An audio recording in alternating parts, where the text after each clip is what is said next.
opinions expressed by the Love of the Game pod are their opinions and do not necessarily reflect the opinions of SUVtv, its sponsors, or affiliates. Hey, I knew at some point I wasn't going to be able to read that. Yeah. Like at some point. We had our opportunity. Yeah. At some point. You like stopped midway. Yeah. Listen. You gave up. At some point, that Fern Creek education was going to kick in. Here we go with the Fern Creek, man. Listen, man. The hell is Fern Creek? Hey, my Louisville, Kentucky, my Jefferson County education. Jefferson County is on First 48. They're on live PD all the time. First 48. That's like the worst show. Listen, and they're in my neighborhood all the time.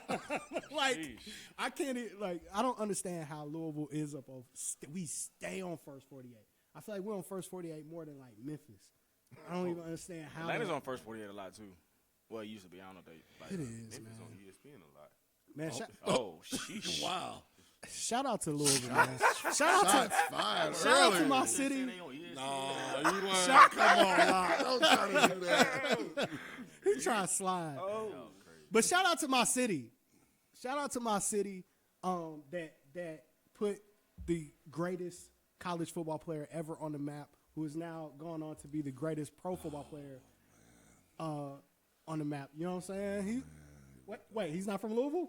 No? Who you He's talking not about? from, You talking about Who? Lamar Jackson? Lamar Jackson. Oh, yeah. But he's yeah, not yeah. the greatest. Lamar Jackson. He's the greatest college football player of all Lamar time. Jackson is a for Louisville. fool. He's the greatest college football for your player of college. all time. For your college. For all players, period, ever. I don't know about Run that. them, I don't know about that. run them You numbers, dog. speaking Run them numbers. gibberish, He right? run the Heisman at Louisville. Y'all know how hard that is. Look, y'all hating right now because he's from Louisville. Y'all You're didn't putting want. disrespect on a lot of people's name, man. I'm gonna sprinkle it on even more. He's nice, in a though. minute. Yeah. He's super nice. That's what it is. Quarterback U. University of Louisville is quarterback U. Shout out to Puma Pass, the Columbus kid. Hope you come back. Anyway, What other quarterbacks y'all got? who? I mean, we're building. Oh, okay. Hold on, Teddy Bridgewater in the league doing this thing too. Dancing with this. Never mind. Look, I'm not going anyway.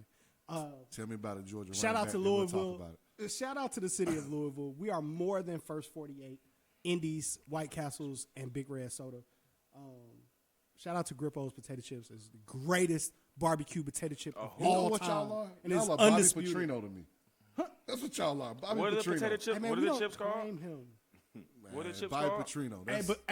But Rick Pitino still get love in the city. Like I like Rick. What are the chips I called? like Denny Crum, too. Rick What are the chips called? Grippo's. I'm about to bring you a bag. I'm gonna bring you a bag, Bryce. You really treat yourself, man. You should live your life. Like you a young man, you deserve this. You deserve I'm no Grippo potato longer, chips, I'm Bryce. no longer eating Boy, potato you see chips. what they are right now? Hey, Yeah. live your life, Bryce. I'm telling. Hey, man, you only get to do this once. I know. Hey, dog, wear out, don't rest out. Like live your life. These Grippos is fire. Grippos. Man, it's Fat Boy season. Y'all gonna get off me. To my left. To my left. Former state champion. Future state champion. The season just started, and I'm just putting it on his back already, early. It ain't like you ain't done it before. Hey, man. I feel good about it when I do it, too. I really do. I think y'all got it. My brother from Ben Hill.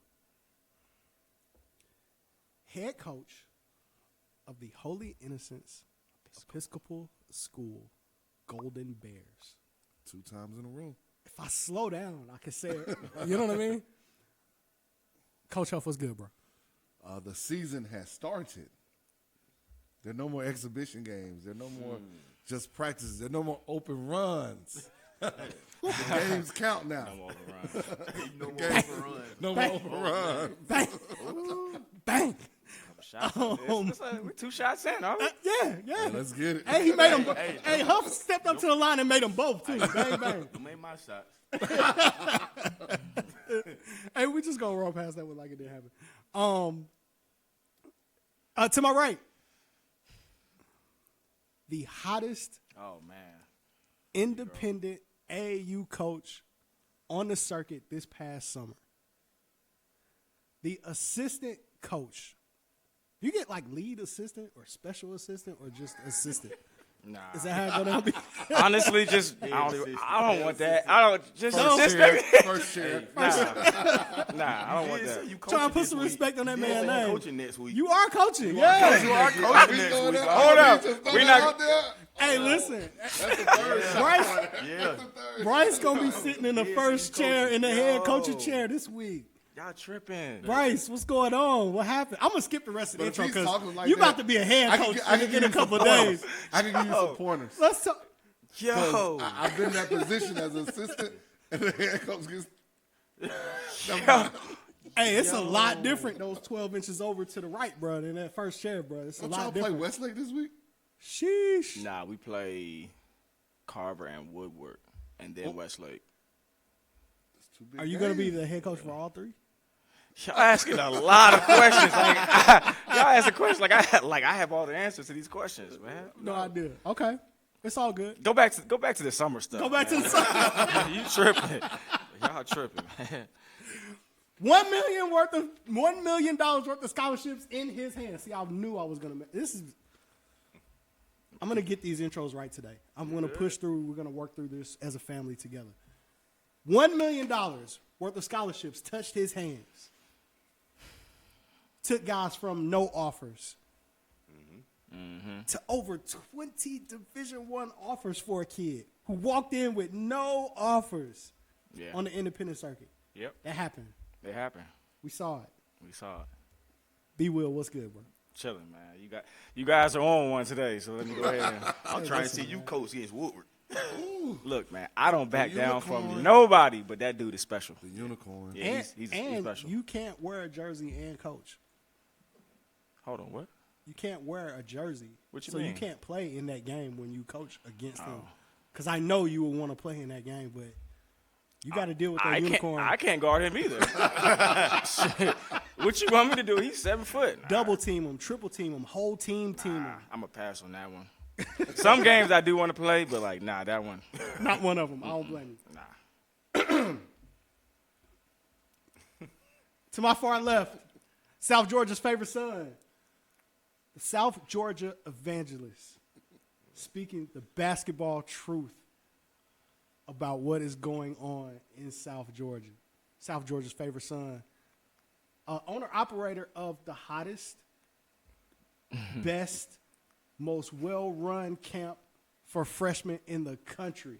Woo. I don't want to forget that. Woo. It's a lot of Shout out to Fresh for You. His alumni list is starting to creep up there. It's kind of looking like mine a little bit. Yeah. Lock had some Fresh for You kids making some noise this week. Oh, yeah, a couple. Dante Madlock, what's good, bro? Yo, lots way. It's the only way. I should come up with an intro for myself, but I'm not doing it.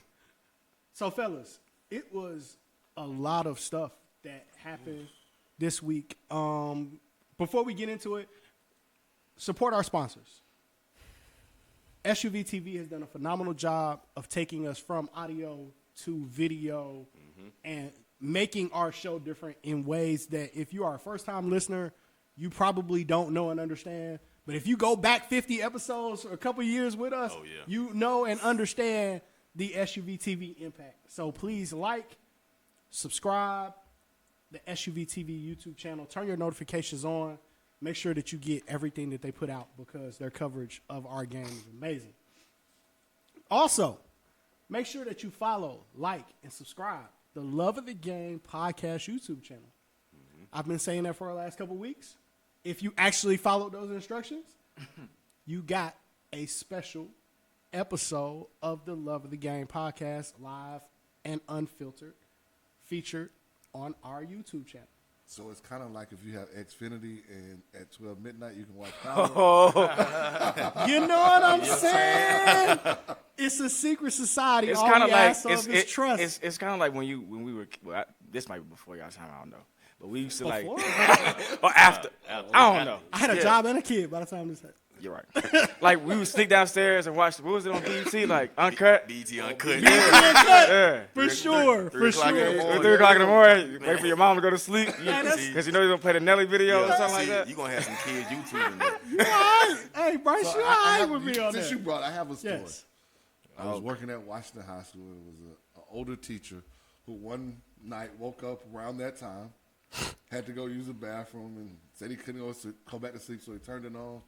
He said, Huff. I was afraid my wife was going to wake up next to me and see what I was watching when BET Uncut was playing. Hey, did the conversation start off with bruh? Yes.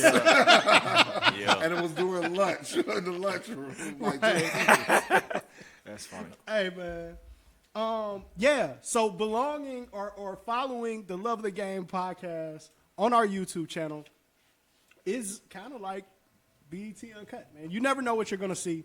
Like, subscribe, turn your notifications on. Do it right now. I'll give you 30 seconds. I'm not, but let's pretend I gave you 30 seconds, and I'm not going to talk about anything until you still didn't answer who the other quarterbacks from your.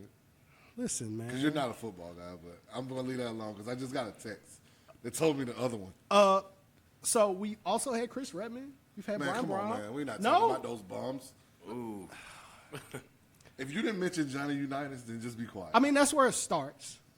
But the game was totally – I don't bring up Johnny Unitas when it comes to quarterbacks. Okay, I Because got the you. game was so different back then. But that's where I it can starts, respect of that. course. I can respect that. Of course. Tom Jackson, I can start naming some guys that – never mind, I ain't going to go there.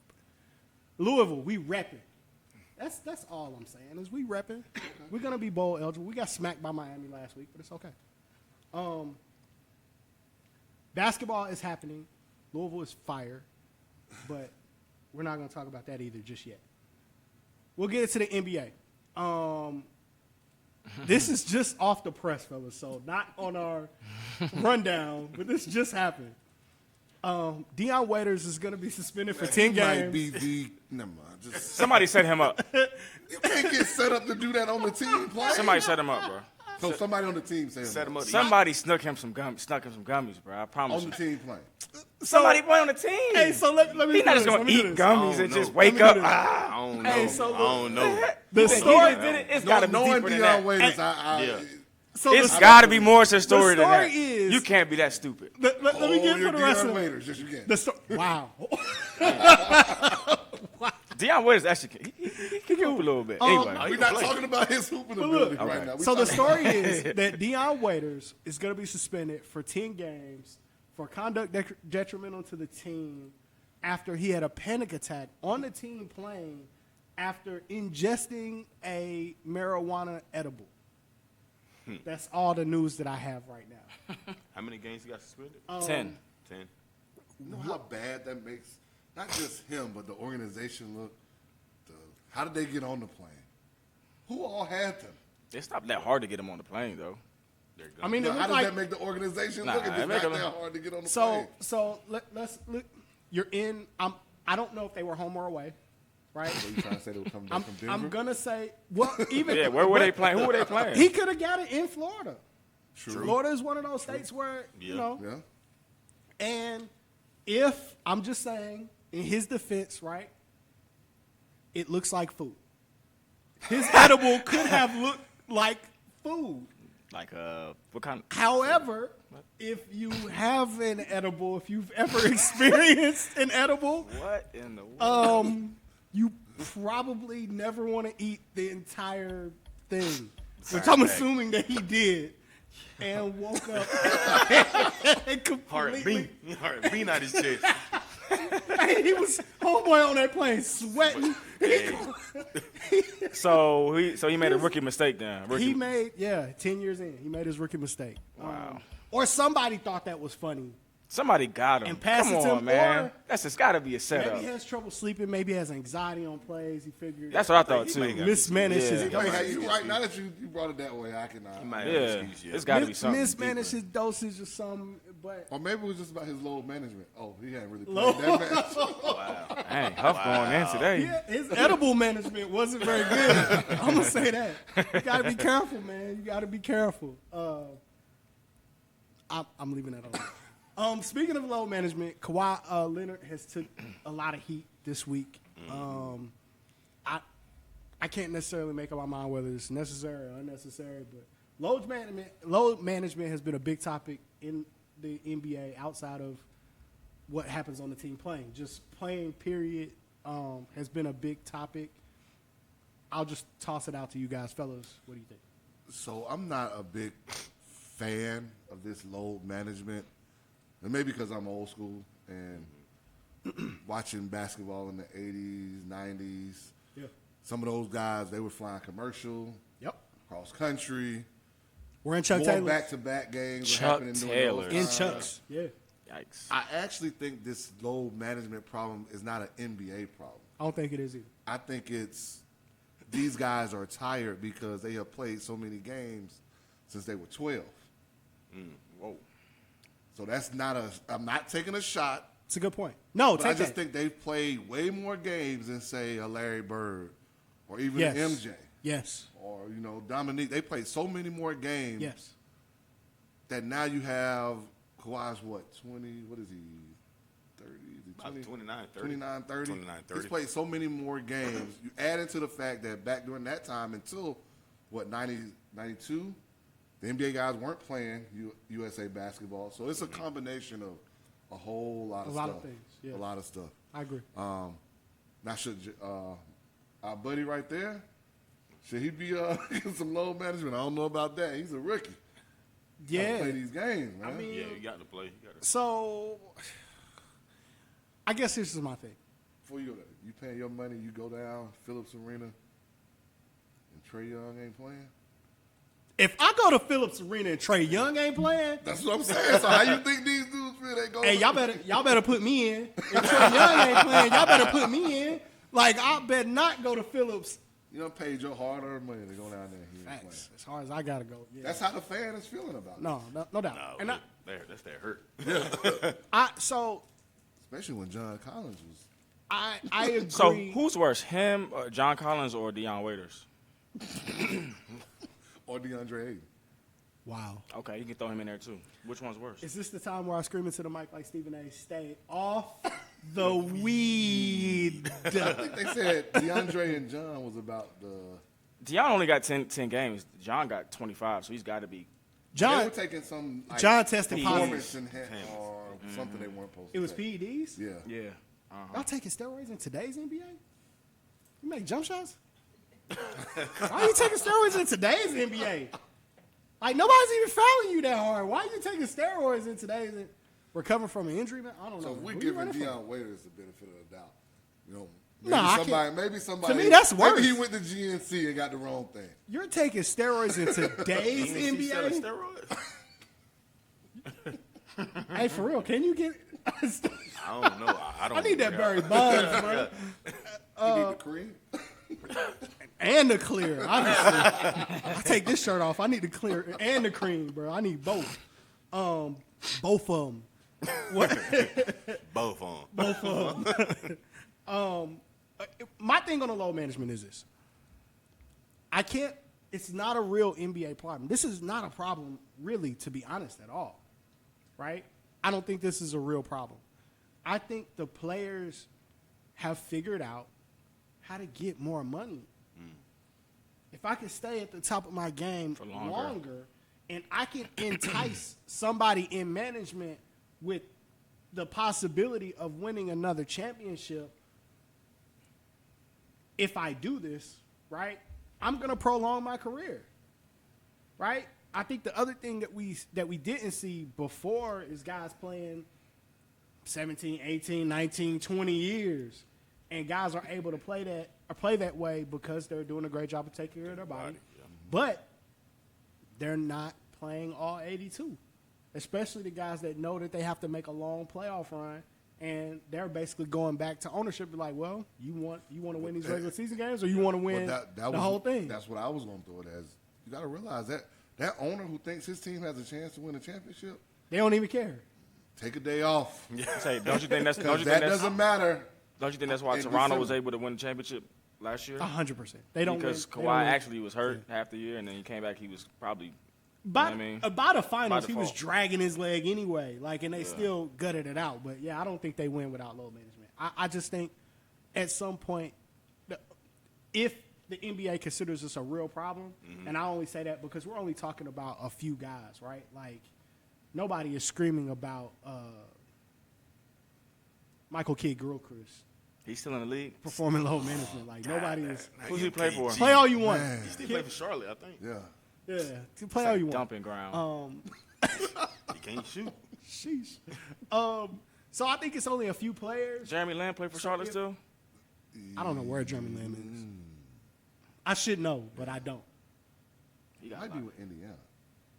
I think he signed a long-term deal with Charlotte. Holla at us, Jeremy Lamb. Where are you? But that's my only thing about this whole thing, right? I just think players have figured out how to get to the bag. Like it could mean a whole additional contract.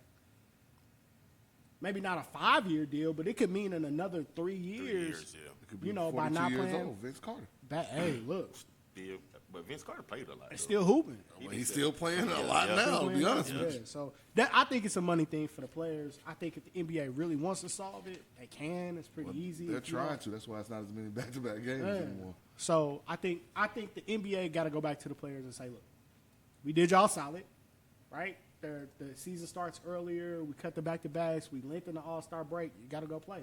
And I think LeBron showed that because I think up until the time he had the groin injury, he played I think he was playing every game for the Lakers. Before that, in Cleveland, I think he played all 82 the last season.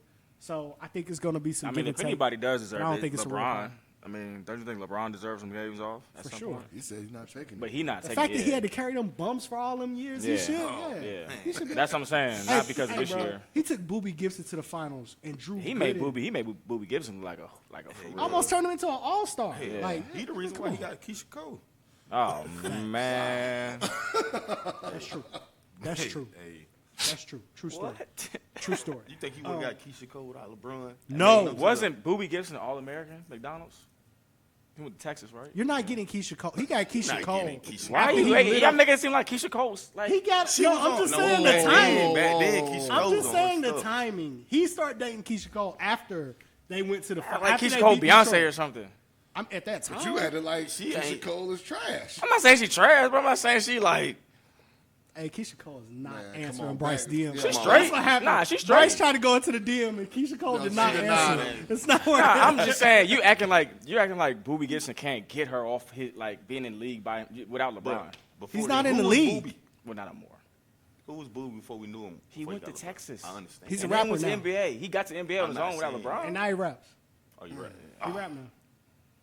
Yeah, so Yeah. Keep it moving. So Kevin Durant came out and admitted that Draymond Green's comments are one of the reasons why he left Golden State. React. We all know Kevin Durant is very temperamental. That's the word we're using? Okay. What word are you going to use? I'm going to roll. What word are you going to I'm use? rolling. Temperamental. I'm going to roll. Temperamental. Okay. Okay. Just leave it at that. Hold on. No. what? Somebody sent me a text message. Nothing. What happened? Okay, look. It was a soft move in the first place. true. It was the softest move ever, and everybody to go made a there. million excuses. We made more excuses for Kevin Durant than we made for Johnny Manziel and daggone, what's the other boy that's over there in Cleveland throwing ducks right now? Baker Mayfield. Baker Mayfield. We made more excuses for Kevin Durant than Tim Tebow, Tebow, Johnny yeah, Manziel, true. and Baker Mayfield agree. combined. All of those bums didn't get as many excuses as Kevin Durant got, and he's an amazing player. You want to know why, though? You went to a team that didn't need you, bro. We all knew that. Them championships, I mean, you But he got them won, and you but he hoop. won, too, when he was there. That's why you gave him the benefit of the doubt. Oh, you just You honored wanted him. to see him win. Yeah, I think- you just everybody yeah. wanted to see I him wanted win. to see him win, You too. I didn't want to see him win You like go that. back to that MVP speech he gave, and that's the Kevin Durant that you want to remember. Regardless of what you sit here and say right now, in all honesty, that's the Kevin Durant you want to remember. That's the Kevin Durant And that so I when he want. went to Golden State, regardless of the fact, he just left the team that just beat them, and they really don't need them, you were still thinking about, man, that was a heartfelt speech. No. No. So look, you got half of it right up. That's the Kevin Durant that I want to remember. I want to remember backpacker Kevin Durant showing up at the Rucker, dropping 60 or whatever he did at Rucker. Oh, yeah. Like, I want to remember Kevin Durant just a hooper. Like, I'm a hooper. This is what I do. But now all I can remember is you standing on the daggone stage in June or late May saying that Steph Curry, laughing, making fun of Steph Curry, saying that he can't guard Westbrook, and then 90 days later, you hugging, and you're on his team, and y'all all chummy, and now you looking crazy at Westbrook. That made me feel like that you already knew what you was about to do before it was done.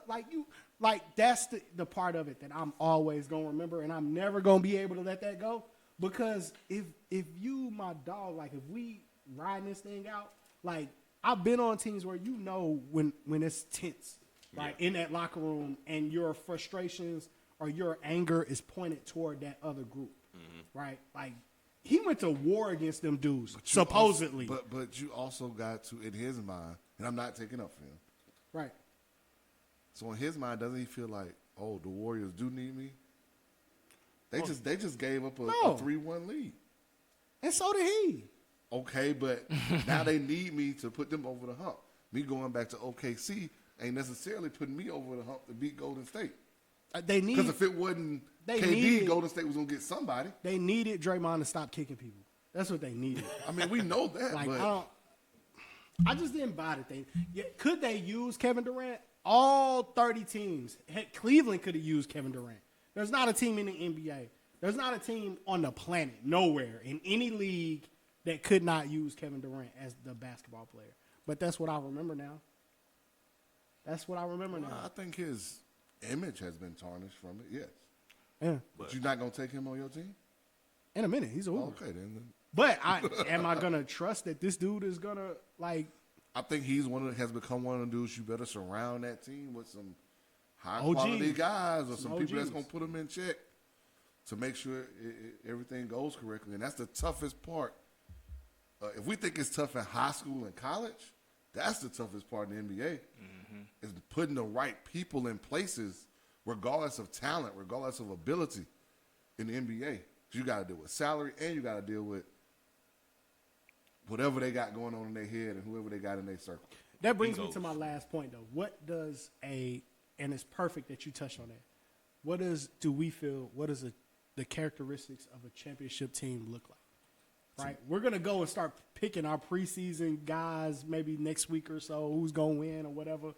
But are we looking at talent or are we looking at other stuff? What does a championship team really look like? I think it all has to flow. You got to have people that understand their roles, and they have to have respect for it. Bingo. You know, if you go back to that Dennis Rodman 30 for 30, the reason why it worked in Chicago, he had as much as he hated Jordan when he was with Detroit, he respected them dudes. Yep. When it was working for Golden State, there was respect amongst all four of those dudes to get it done, and everybody else who was around that thing. You know, there is correlation to the fact that they said back in the day that Golden State had the most touches of any team in the league. And what touches means is high five and slapping somebody on the back, good job, all that kind of stuff. Yeah. That mattered. When they respect it dwindled off when the respect started dwindling amongst each other. So there are a lot of talented teams. That Lakers team that lost to Detroit back in the day. Oh man. Yeah, Carl and them were old. Malone, Garrett, but talent-wise, they were good. They were good. Yeah. And that thing unfolded in front of their eyes to a least talented team in the NBA Finals. Talent-wise, they were better. Yes. I would say they were better. They were a lot better than Detroit talent-wise that year to me. I mean, no. And Rasheed Wallace was crazy. Crazy, yeah.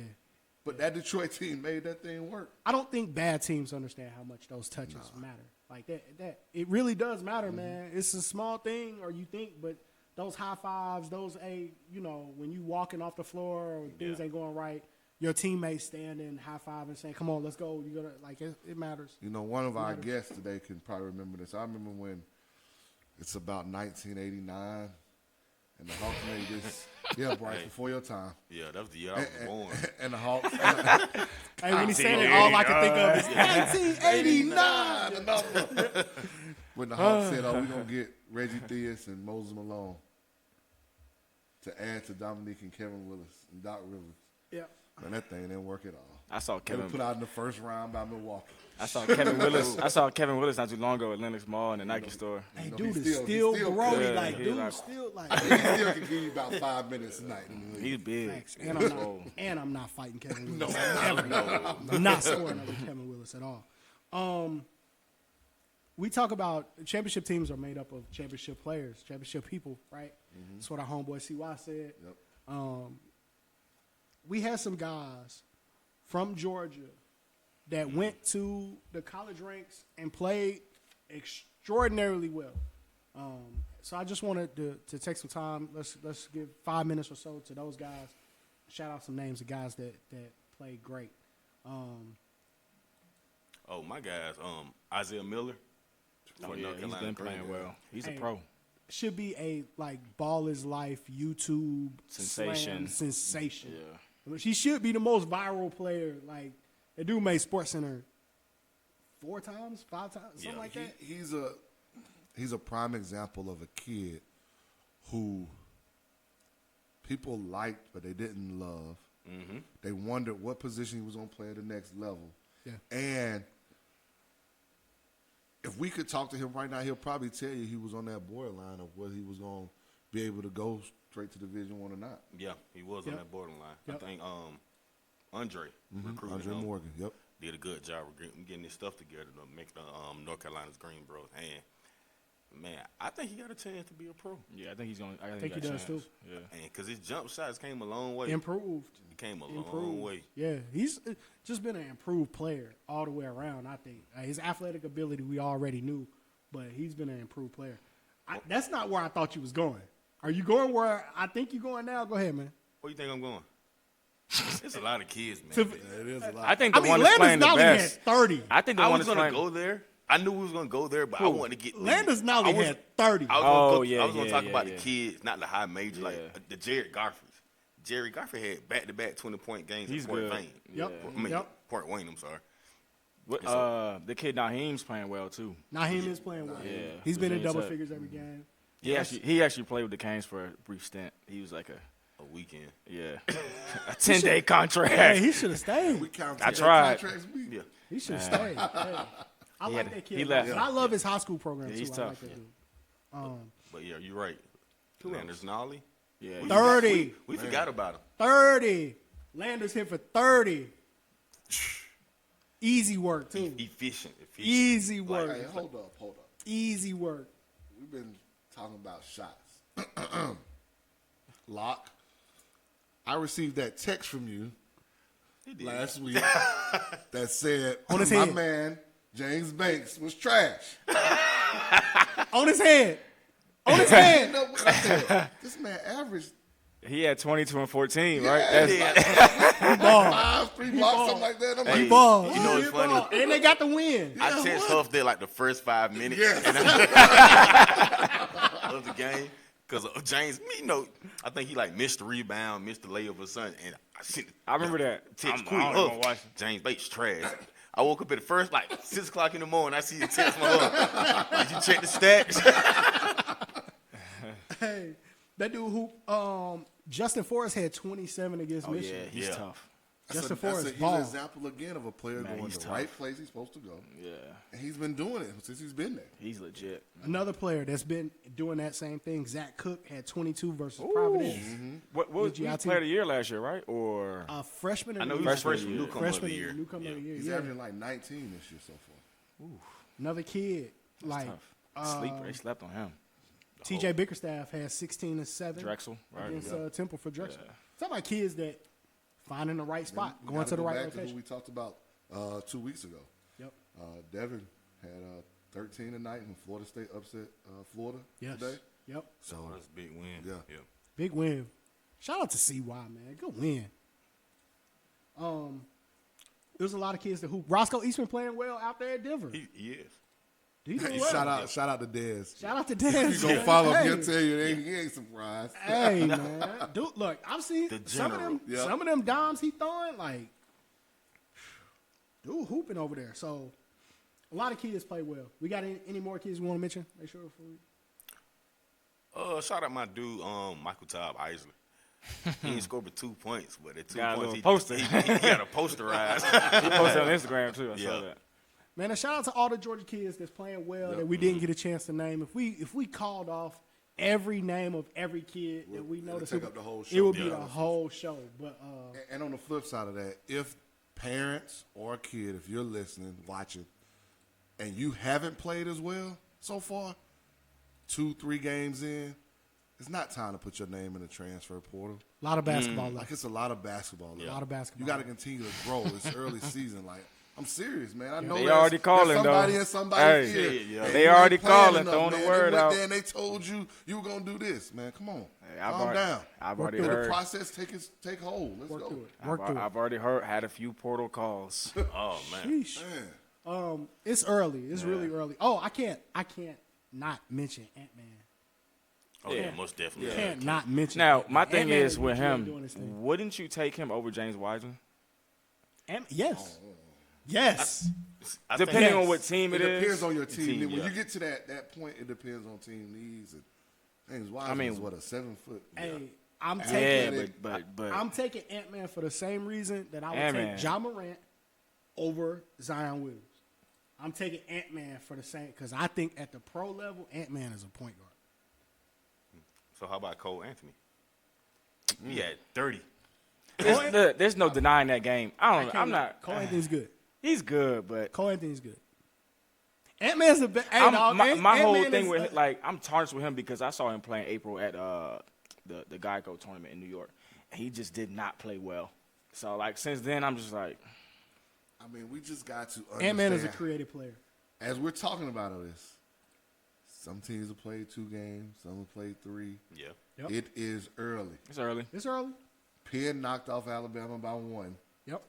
and then Penn turned around and lost to Rice. Yeah, by a lot, right? Yeah, who Rice had lost by a lot to somebody else who Rice, was not supposed to be Rice, as good Quincy, as Quincy Alabama. Oliveri, Yeah. Quincy Hey, Oliveri, Westlake. So we just I gotta think he had about eight points that game too. now. Yeah, good one. We're not talking about the biggest Division I loss ever. We're not talking about that one now. Mississippi Valley State. Well, That was tough, man. Hold on, what was the score? a lot to a little bit. They only scored 49. I know. Who that. they lose to? I have to go, but it was. Shout out to Kennesaw State. At 2 losses early. I like what I'm seeing from them. Guys is fighting early in that first half. Those games are close and they're fighting. My South Georgia evangelist didn't talk about Josh Linder No, he didn't. and his big game yesterday with the College of Charleston. No, he didn't. I think he had 19 and 14, See, I something like didn't. that. I ain't catch. I was at McEachern all day. You right, yesterday, you right, So you I right. ain't catch any of the college basketball. But shout out. I can't fail to mention those guys. Those guys, they're playing at a much better pace, right? The ball's moving. They're competing. They're fighting. I think right now, kind of what you're seeing with teams running them down like that in the second half, just don't have the depth yet, right? You got new players, new system, everybody trying to find their way, but you know. The And Georgia then guys are playing well. The Drake kids Yeah. got hot, man. Like they hit, I don't know, like 17 threes or something crazy like that. I think they were 17 for 29 or something ridiculous that they went from 3 Especially early. with so. Amir, you just cannot judge them. I don't think you're going to be able to judge them as far as win-loss record this year. No. Now, if it happens, that's great. Right. But I think just what you're saying early, just the things that you just said, Yeah. are part of the reason why people are tuning in. You gotta change the culture. You talking about Amir came in and took over the worst Division I program, arguably. Well, I was gonna I'm say not even gonna say arguably. But look, let's not say arguably because somebody did the work for us last year and ranked them. And where were they? They were almost dead last, right? They were behind Mississippi Valley when they ranked all the Division I schools last year. Kennesaw State was. So we gotta keep in mind the program that Amir took over, the job that's in front of him of what he has to do. I like what I saw personally. And early on, well, in the second game, it was the second half where they kind of picked up and started playing better. I like what I'm seeing so far, man. They still got Jamie Lewis that still has to come Did in he and play. He didn't play yet. He's not playing He until can't play this December, right? December. Yeah. Yeah. Well, it's just like Georgia Tech. Usher's not playing yet. When is he eligible? I think December. think He December. came in mid-year. And that was Utah over Mississippi Valley State. Dang. It's tough. Shout out to Mercer. Shout out to Georgia Tech. Shout out to University of Georgia. Want everybody local to play great. Yep. So we had basketball this week. Tons of basketball. Want to start with the McEachern event this weekend? Want to start there? Yeah. Well, let's start from the first game. What you had, Cumberland Christian versus Heritage. Yep. And that was actually a real good game. I watched that game on SUVtv. Well, I really watched it because I had 2 freshman kids from the freshman U who participated in all the freshman U runs. Yeah, we saw the tweets. You right. And the Instagram post. You right. You going to see them all. Awesome. I'm down 3. I got to catch up. So the first kid I would like to talk about was Christian Bacon. Christian Bacon didn't score the entire game, but was the MVP of the game. And when I say he's making plays, probably, 5'8", 5'7", making plays, setting his teammates up, and he probably had like 4 or 5 steals the entire game. And he took 3 charges. He took a charge from the big kid from Heritage that's going to, what's his name, Going to NC State. Yeah, the big kid. He took a charge from him. So this kid got a whole foot over him, and he took a charge. That's so he crazy. played pretty well. Jelani Hamilton, another freshman kid that participated in all the freshman U runs, 6'5" freshman, did a little bit of everything. He had like 11 points, 6 rebounds, 4 blocks. He played pretty well through the entire game. So shout out to Coach Bacon. That's his first year coaching. That was his first varsity game coaching, and congrats, Coach Bacon. I see what you're doing. Just keep working. I feel like they're going to have a good year for them to be a defending Geisa championship, champions. So I felt like that was a good game. The next game, I was on and off watching it. I think it was Hargrave versus who Hargrave played. I want to say Core 4? That sounds right. Yeah, Core 4. Hey, man, KD looked good. Mm-hmm. KD looked really, really, really good. Congratulations and shout out to KD, Georgia committed. How was the big for Hargraves? I'm going to be honest, I was watching on and off. So every time I heard KD name, I ran back to the TV and saw the play. But overall, you played good. But now they do got some big. They got Hargrave been here since the 90s. Yeah. And, they produce over 100 Division I players. So that's one of the better prep schools that, has been around. They played pretty well the entire game. And Core 4, a lot of the high school kids played. Ashton Malone played against Hargrave. Who else played? I'm having a brain fart. It was a lot of games yesterday. Oh. Is Kendrick Green out there for Core 4? He didn't play. Huh. He didn't play. No. I hope he's healthy. Jaden Walker. He's good. Shout out to Smalls. I'm sweating here. Did I not say that? You did. Hope said that. Man, I talked to Smalls like 5 times yesterday. Every time he hit Jaden Walker made a play. Hey, man, did he do that play for real, man? These tweets be lying sometimes. What can he do? I'm like, dude, you got one. Yeah. So shout out to Smalls from Iowa State. Jaden Walker looked good. Real good. That's what's up, man. I'm happy for that kid. I'm happy for all the kids that are this prep school thing exploded here in the city, and I'm happy. I'm really happy to see kids doing extremely well. Kids are making a name for themselves. I'm happy about that. What was the next game? Hey, y'all watch IMG and TSF. That new big. I didn't watch it. The Asian? Yeah. Like 6'10"? Man. I didn't see the game. He's like 7 something, I thought. 7 foot, I seven thought. feet. I thought. Yeah. He could do. He was moving though. I saw him. Yeah. I think he was supposed to go to Birthmark, didn't he? I What? heard that. Yeah. I've heard everybody was going to Burtmore. Yeah, what happened to Where's Shaq's Where's son? Shaq? Yeah, I ain't seen his I son. thought he was supposed to be at Dutchtown. I heard another school down on South I Side heard too. Dutchtown too. Union Grove, maybe. I ain't seen him play yet. I haven't seen him play a minute yet. So, Union Grove was the other school. No. I don't know why. Wait, said, somebody my asked bad. me why Jimma didn't play. I don't. I said Ashton I don't Malone. know. He played with TSF. Yeah, Right? yeah, you was tripping on that. I'll let you go though. Oh yeah, you be on Ashton Head. I'll let you slide, You be though. on Ashton Head. Yeah, he he posted that video of asking all like, the videos of "Hey, Ashton getting ripped and turning the ball over. I was recording. I'm gonna post whatever come up on the video. I was like, sheesh. That's tough. Ashton, I ain't got nothing against you, bro. But the video was. You don't like Ashton's game? No, I like Ashton game. A good kid. 2022, we good kid. It's really 2021, but yeah. Man, See? don't put that man business out like that, man. I like Ashton's game. He cool. I'm cool. So hey, let's talk about our defending, reigning state champions, 7A McKeitry. They play Burtmar. That was an interesting game. Yeah. Because McEachern got a lot of new kids. Yeah, they got a lot of new pieces. Bergmar's got a lot of new kids. What is Yeah, but Bergmont didn't win the state, so. I feel like it was two out of town teams playing against each other. Yeah. I wouldn't. Nobody can guard Sharif. Yeah, that's obvious. Yeah. Nothing. Yeah. He do whatever he want to do. He gonna come down, hezzy. I'm gonna blow by you, and I'm gonna get a layup. It wasn't. I'm gonna come down, hezzy, split, Well, and I'm gonna blow by you. To me, it wasn't. It looked like November basketball. Yeah. Once like- things get really complicated, I'm It gonna didn't call look for like like January, like they're in region played. Like, oh, But I Jalen don't know. Deloach. yeah, he He's looked good. good. Yeah, he's He's very good. He's really good. If people can't figure out after all these years what to do with Sharif on the ball screen though, it's gonna be a long. He might average 37 if people can't guard him on the ball screen. You've got to. he's I don't on know, average maybe you've 37 got- anyway. Yeah, I mean, maybe Might. you got to say, are you just gonna say, all right, he can score it, and I'm gonna see what these other dudes can do? I would.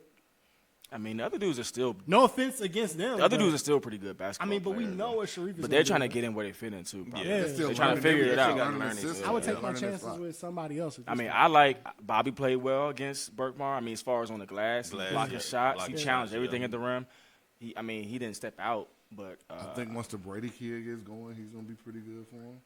yeah, think so. the guard, yeah, and then Cam McDowell transfer, he's pretty good. So I mean, they got some I pieces. think the interesting part is when do guys that McEachern and Bergmar and other places have get eligible? Yeah, that's the other How does thing. that change the landscape? That's gonna change it. It's definitely gonna It change could. I 'Cause mean- if Berkmar has that one player that didn't play yesterday, and then you throw him in with Jalen, Oh, yeah. Talking about Malik. that's a different game. Oh, yeah. But we're assuming that that's not going to mess up any type of chemistry or anything. Well, I with think it those guys. depends on when it happens. If it happens I don't. Early. this week, Yeah, I'm saying if then it happens, doesn't yeah, miss it don't anything. matter, If yeah. it happens in January, then you're talking about a whole nother issue. Right. It could.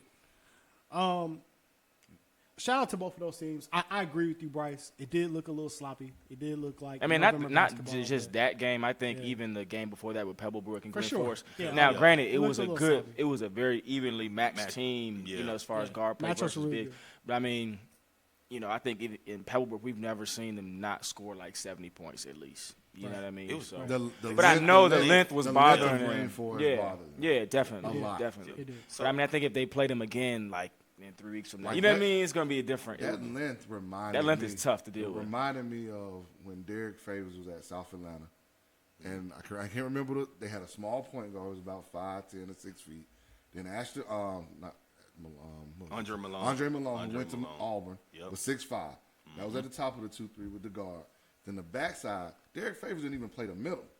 He was the forward on the outside yeah. of the bottom of the 2-3. Nick Jacobs was the middle of the 2-3. And Dominique Favors, I think, who went to Rhode Island, was the other side of the 2-3. At one time, That's Green 6'9", Forest. Yeah, 6'10", that's how it looked. 6'8", 6'9". Yeah, they had and two or a three of them on the 6'5", bench. 6'6" at the top. And they're just Yeah. all long. I remember seeing the game, and Yeah, it was tough. the teams just all they were doing was taking threes. Yeah, it was kind of similar to what we saw. What we saw yesterday. Night, Yesterday. Yeah. At some point, I think Green Forest went to 2 7-footers. Yeah, Like they in that did. zone, they were Yeah. 2 7-footers. They had Lamar Odin at the top Yep. of the. At They the went a zone. 1-2-2 late in the 1-2-2, game, yeah, in the fourth quarter. Like that's tough. Them dudes running the basket at the end of the game. They had like 2 dunks. I mean, they're huge. Like, they're just huge, man. I am gonna say this though. And I think Blake and Tyler played very well too. They hung in I thought there. that They Tyler I mean, played 'cause, really you know, you're dealing with somebody 7 foot. Tyler played really And then you well. got I was Christian impressed. Fossel shooting threes Yeah. from deep. From the timeline. Yeah, he looked better to me too than he did in the summer. I mean, he was way more active yesterday. I agree. Man, I all think- them I guys, think those Justin bigs have Young put improved, something too. on Twitter and said maybe 4 years from now we realize how big a commit that is. That's Middle huge. Tennessee Yeah, State. yeah, For yeah. sure. Yeah. Oh, For yeah. sure. Man, They got one. Andre Morgan, that's Hey, two he's reps. hey, He references walked right into now. he walked into a 3 yesterday. It was probably like almost a half court. Yeah. Like, probably And a he couple was just steps in. confident, like, yeah, he stroked it. I was impressed also in the game before Willer and Duluth. No, you talking about the Kale game? Kale Westlake? Which one? the That's the Willer versus Duluth. Willer versus Dutchtown. Dutchtown. Willer Dutchtown. versus My Dutchtown. bad. My bad. Isaiah My bad, Collier my bad. really played extremely well. We saw some pass first point guards. Green Forest had Kai Cook, pass first point guard, playing defense, being gritty, helped them win. Then you got Wheeler starting a freshman, Isaiah Collier, the TSF kid, I getting love busy, playing that well. Isaiah distributing the ball. and Sam Hines. Man, I was about to say that Sam Hines, that matchup. Combo is Denver good, getting yeah. Sam Hines, It's crazy. Yeah, Denver getting that commit from Sam. That's you. He was a dominant force in that game. he was. I know, Locke, we said this, and there's no disrespect to anything.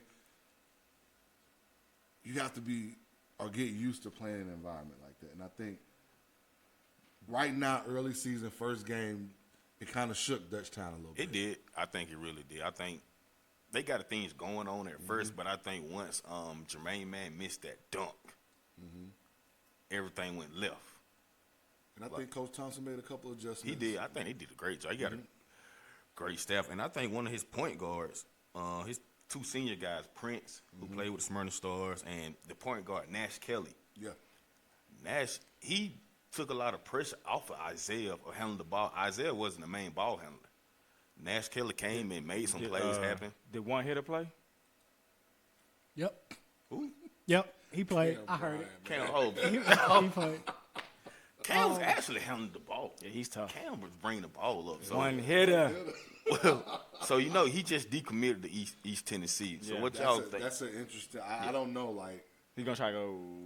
You think he's going? I think he's going to still try to go the same level. I know they say a lot of high major, like Tom Crean was in there yesterday. I heard. Arvin was in but there. why? If you're gonna go to the same level, why are you decommitting from them? Unless they told you they didn't want you. I heard they was ready for him to just sign automatically. He wasn't ready to do that. That's what I heard. So what you think? What level? Well, I can say what level. What school? Name some schools you would think they'll be perfect from him to go. The one he went to. Yeah, the one he went to. Yeah. All right, he decommitted. Name another school. He gonna try to go to UGA or something. I don't know what position Josh he is. Taylor. I don't know what position. I he take is. him over Josh Taylor. Anybody that got the nickname One Hitter, I'm taking. I don't know. I Sorry. don't know about that. D. You wouldn't take him over Josh Taylor? I don't know about that. He was handling the ball. He's yesterday. tough. Yeah. He is tough, but I don't know if that's what UGA needs. I don't know. But I can't answer that question either because I'm not at UGA. I see Mercer. If he I can stays in see that. state, I can see that. if he stays in state, I could say that. if he stays in state, And actually, I think he would be great there. he would be great. Yeah. I think he would be great. He's there. a problem. He can I go. think he would be great there. I like Josh too. I'm just, I don't know. It's tough. We gotta talk about that matchup. That Dylan versus Scooter. It wasn't no matchup. They ain't guard each It other. wasn't no matchup, but So, So I didn't we even don't- wanna talk about it. So matchups don't happen if they don't guard each who other? guarded who? they go each other Dylan, for like 2 Dylan minutes. Hunter and Scooter Henderson are both point guards. Am I correct? They both USA basketball, But right? just because Did both teams on play their, man? But on their team, they may have to guard somebody else. And They put Robert- who they put may on have a Scooter? better defender. Yeah, what both coaches made a decision that it was better putting them guarding somebody else. Does It's Curry not guard- what you yeah. you got to realize. Yeah, Does you Curry want to see guard that Westbrook? matchup guard each other, but I'm kind of with Mondre on this one. oh man, like that, you just can't put the. I mean, I get what you're Look, saying, but Okay. Those two. Let's go back. those Remember, two somebody texted us. schools- Somebody texted us and said Jabari Smith was guarding Peyton Daniels. that had to been false Yeah. information. I'm saying too. that's the text I got. That couldn't have So been true. that's another example of why is that happening. I don't care what matchup it is. That shouldn't happen. Shouldn't happen. Yeah, but that's Those two players should That's never that's happen. They're far not the same. removed though. I'm That's talking somebody about- 6'9" and If- somebody's if 5'10". Kale has another guard, why is it not okay for Dylan to guard the other guard? That's true. I mean, definitely. I mean, Westlake has another guard. What if there's a better defender on Westlake's See, that's team what I'm that needs to thinking. guard Scooter? That's what I'm thinking. So, What if Scooter is not the best defender on Kale that shouldn't guard Dylan? So and maybe I don't want my kid to play defense. I want all his energy to be on offense. okay, now we talking. Thank we you. talking. Exactly, Now right. let's get That's to, really what it really Now let's is. cut through all of that nonsense and let's get to the Man, come on, man. We wanted to see them guard each other. We all come on. Hey, Like, man. we gonna talk about that. We And wanted that coach might have wanted to get a win. That coach trying to get a win. Okay, Hey, they won. The players played. Who won and that somebody game? won the game. Kale won. Kel won. By how much? 9-11. Close. It wasn't. We didn't get what we wanted. The coach got what he wanted. He wanted to win. It I- don't matter what you I want. enjoyed the game. I watch all the. I watched it. Westlake, I think, maybe not this year. They got a lot of young kids. Yeah. They do. And They I got like, the so unvaccinated. I want to say this too. I like both teams. Mm-hmm. I like both players. We wanted to see it. We didn't get to see it. All right, who you taking then? Forget that. Scooter or Dylan? If you had to choose right now. Glad you didn't ask me. I'm taking Scooter. I'm taking Scooter. I will not answer that question. I'm I'm not gonna do taking that. no shot at nobody if I have to choose. I mean, I'm not saying I wouldn't. I haven't like, seen- I'm Dylan on my Dylan, team yeah. or nothing like that. I'm not I saying haven't that, seen but the I gotta other. choose. I haven't seen the Kale kid yet, but from Dylan, from got that Dylan's juice. perspective, And how do we pick when they see him match up? I like how Would've helped Dylan. if we I saw like play against each other. Dylan's unselfishness and how he breaks down the defense all the time, and he's constantly looking I to do dish agree. the So ball. I do agree with you. I think I it like depends on that. what your team needs. I like that. What kind I of think if you point need guard? a scorer, Yeah. then you're gonna take Scooter. Scooter, yeah. If you need Facilitator. a facilitator who can score, I then like it's how Dylan. I like how he's getting that ball out of his hands. This guy here. What?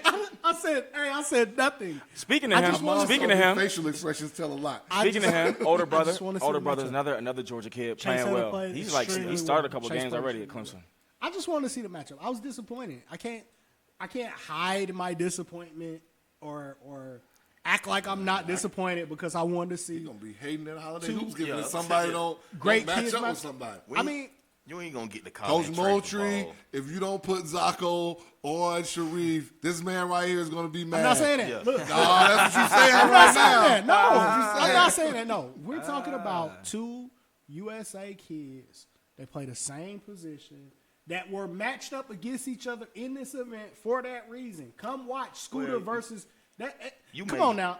we got 2 more years. 90% We may of the get it. people. I hope we do get it. We may get it. But 90% of the people that showed up for that game was like, "Hey man, I'm trying to go watch. Y'all trying to go watch Scooter versus Dylan Hunter? Like y'all trying to go watch? Like that's what we came to see." So if they didn't Coach guard it, Sellers so and Coach Rogers was saying, "I'm trying to get this W." so if they Hey, didn't look, gu- I'm if they not didn't hating. guard each other, I watched the game. I'm if not they hating. didn't guard it, then that's probably right. But if they didn't guard anybody, so technically if they didn't guard each other, that means it wasn't a matchup against them too. It wasn't a matchup against them too. We watched Kale versus Westlake. Good game. I just got a text that said Scooter. I mean, I'm just saying, bro. Like I would have loved to see them match up, right? Like okay, let's say this: South Cobb plays Milton. You don't think I want to see Bruce and Zacco guard each other? Zacco, I don't think he may guard Bruce. He They may don't, not, they but don't never guard each other. you think- Nah, they're not. Bruce never guards Zacco, Okay. but okay, Wow. that's fine. That's fine. That's I don't think they're fine. gonna guard each other. Honestly, I'm either. just I think saying, it's vice versa. Two Yeah, kids that well- play the same position, I want to see them go against each other. You want to see them match up. You want to see them guard each other. Like Yeah. I totally understand, but I am not a coach. I'm a fan. So you want So to see? that's You want to what see you them? need to say. I'm a Say when AAU. you were watching that game. You I'm a watching that AAU movie. watch it as a Because fan. as a coach, we But sitting here. primarily, I'm a fan. If my guy may not be the best person to guard that other guy, and I'm trying to get a win. Okay. I don't care what y'all thinking in them stands. South You Cobb gotta has a go lot of with kids W. that can defend too, so they're probably They like, do. why put my Exactly. And do I offense? want him to get in foul trouble?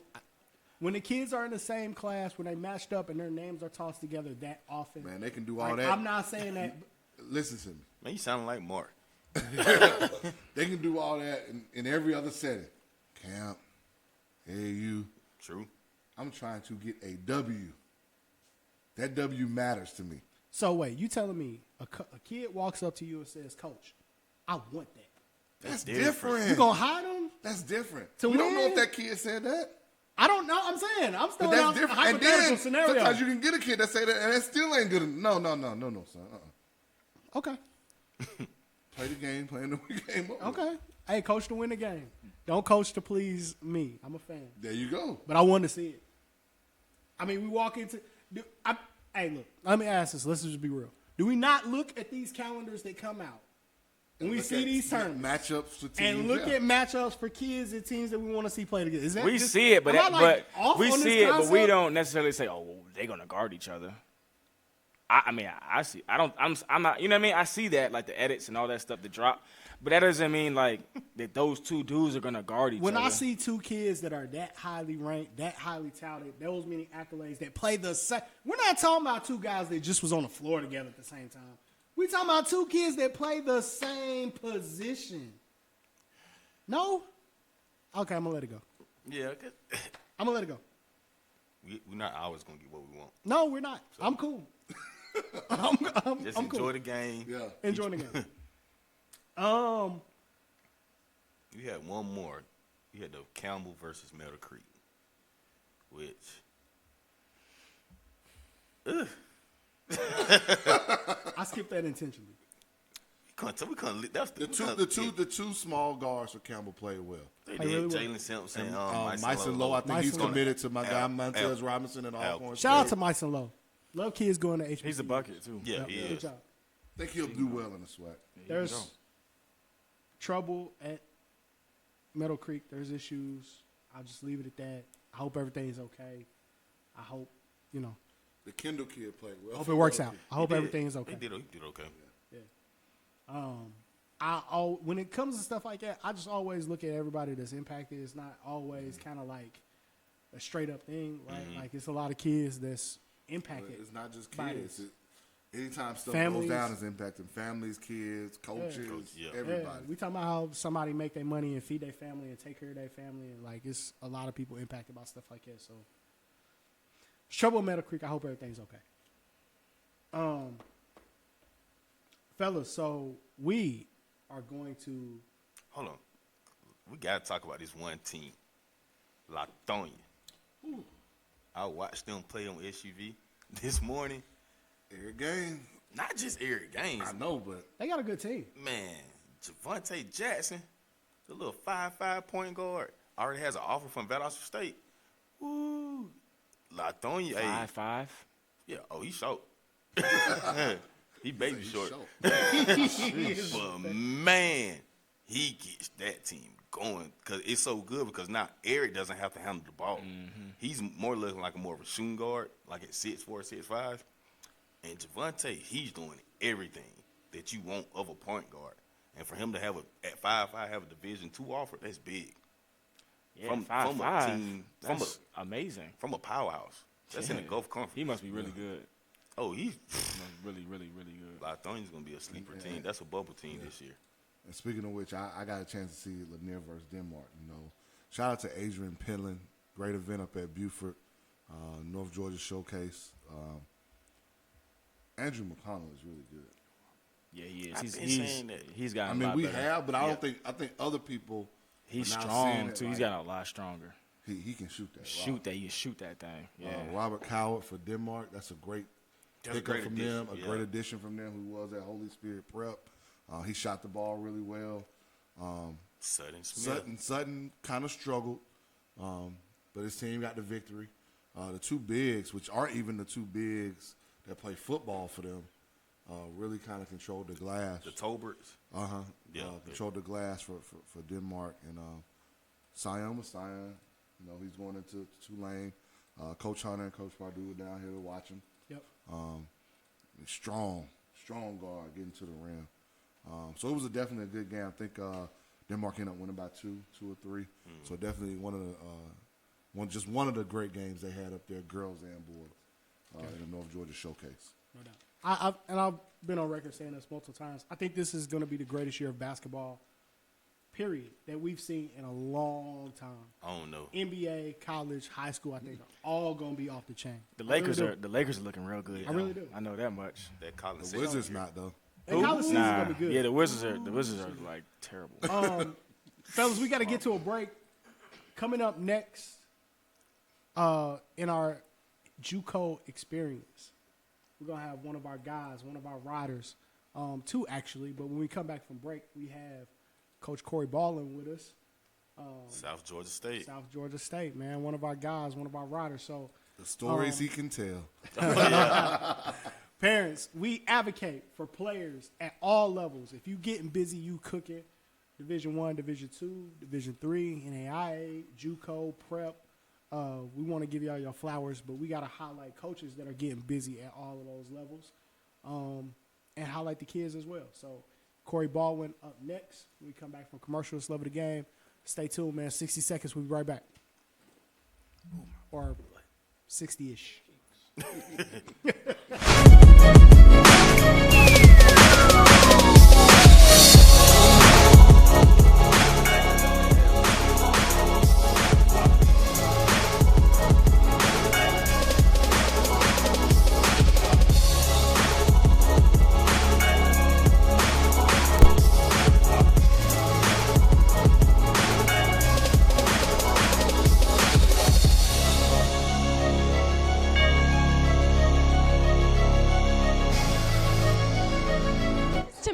with SUVtv at the CP3 Rising Stars Camp. SUVtv's 2019 NBA Draft Day coverage. Anthony Edwards Collegiate Decision, presented by the Georgia Hoop Circle on SUVtv. SUVtv brings the game to the audience. You give a better focus on the actual game at hand. Sometimes you could tell it's just a running camera by itself sitting there, but with SUVtv, it's more of a personal experience. Just the exposure, being able to see games that you normally wouldn't be able to see, not only here locally, but across the country. Those angles make you pick up different things as a coach, as an evaluator. They're giving you great quality, nobody talking in the background. I think it brings basketball to the forefront. Whether it's a family member that was in a different state, they can watch the game, or just bringing in more coverage for these players, or if it just allows us to raise more money for something like Susan G. Komen. And so I think this event has grown because you guys have been a part of it the whole entire time. SUVtv has given a different light to kids that don't always get the best exposure. The commentary that goes along with the games, I think, is always interesting. Down. Yes, sir. It brings something to the table that no other streaming aspect can bring, no matter how hard they try right now.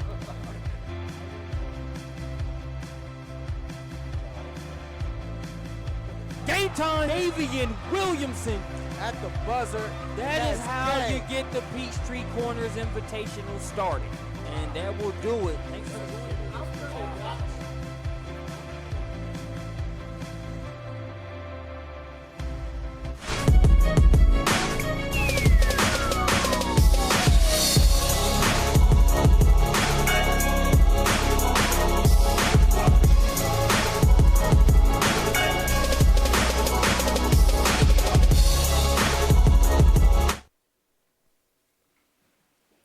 Hey man, I like the SUVtv commercial. All broadcasts are not created equal. Talk that talk, SUV. Talk that talk, boy. All broadcasts are not created equal. You right, they ain't. All original content ain't created equal either. You know what I'm saying? SUV talking that. Hey, bro, we done rubbed off on SUV, dog. Man, we done rubbed off, man. SUV wasn't trash talking, but you know what I'm saying? Love of the Game podcast, we are back with our friend. I can't say necessarily just friend of the podcast. I feel like you have been rolling with us.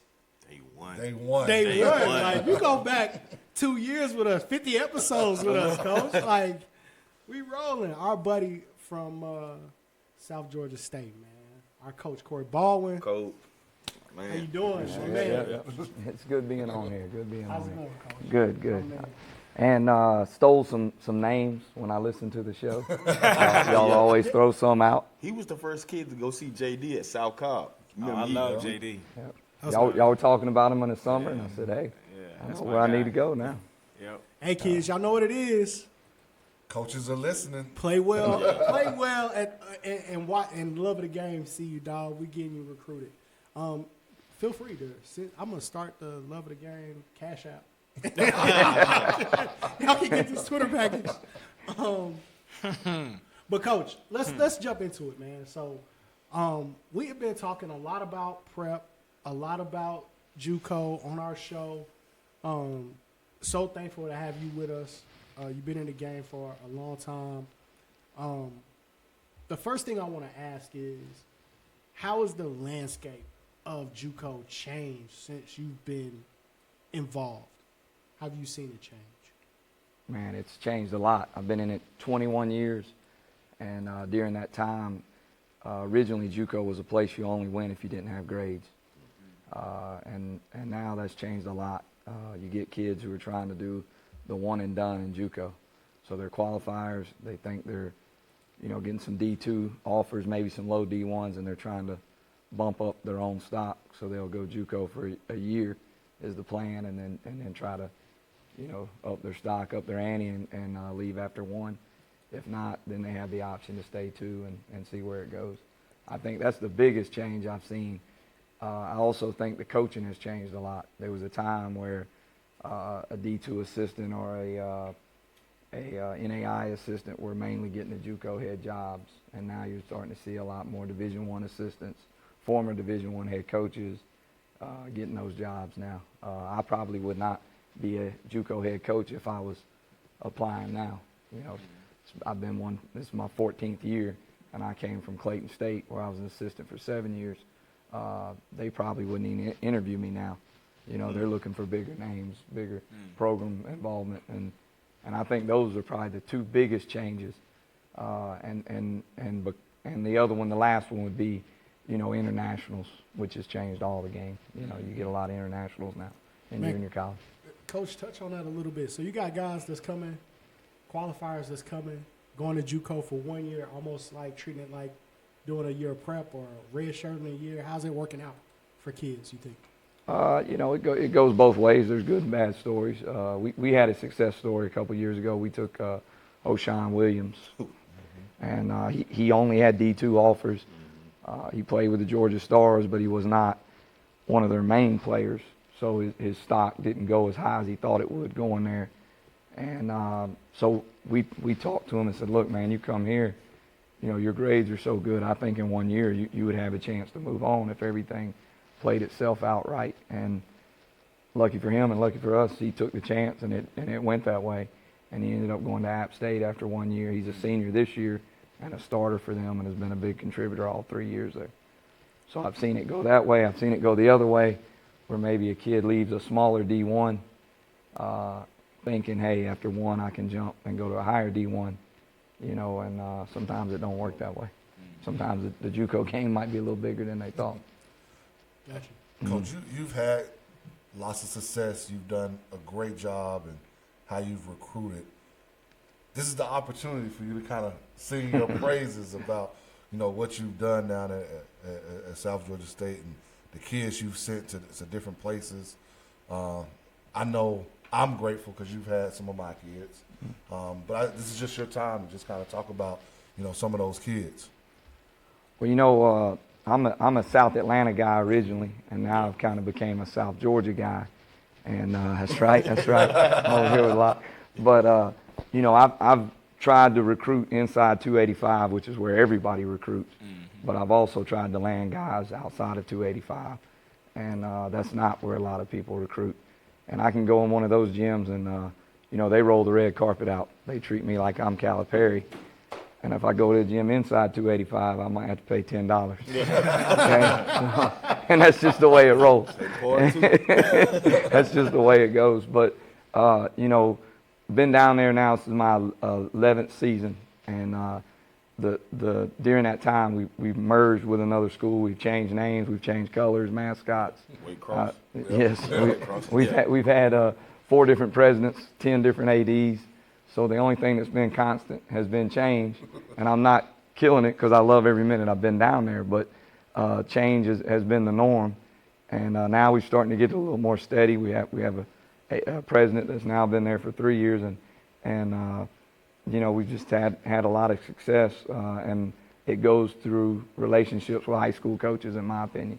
Guys like Huff, you know, I've recruited guys. I have a lot of them. I can't name them all, but there's a bunch of them, and they've always taken care of me. And you know, we've had 79 guys move on in 10 years to play 4-year basketball. So that's almost 80 a year that move on to play 4-year at all levels. That's a lot. Yeah. And right now, I did this the other night because we do a little thing every year where we do like a little clip, and we wish everybody luck that's playing now. And we have 17 guys currently playing now. And Hawks everywhere. Yeah, Hawks everywhere. And that's where the hashtag came. So you know.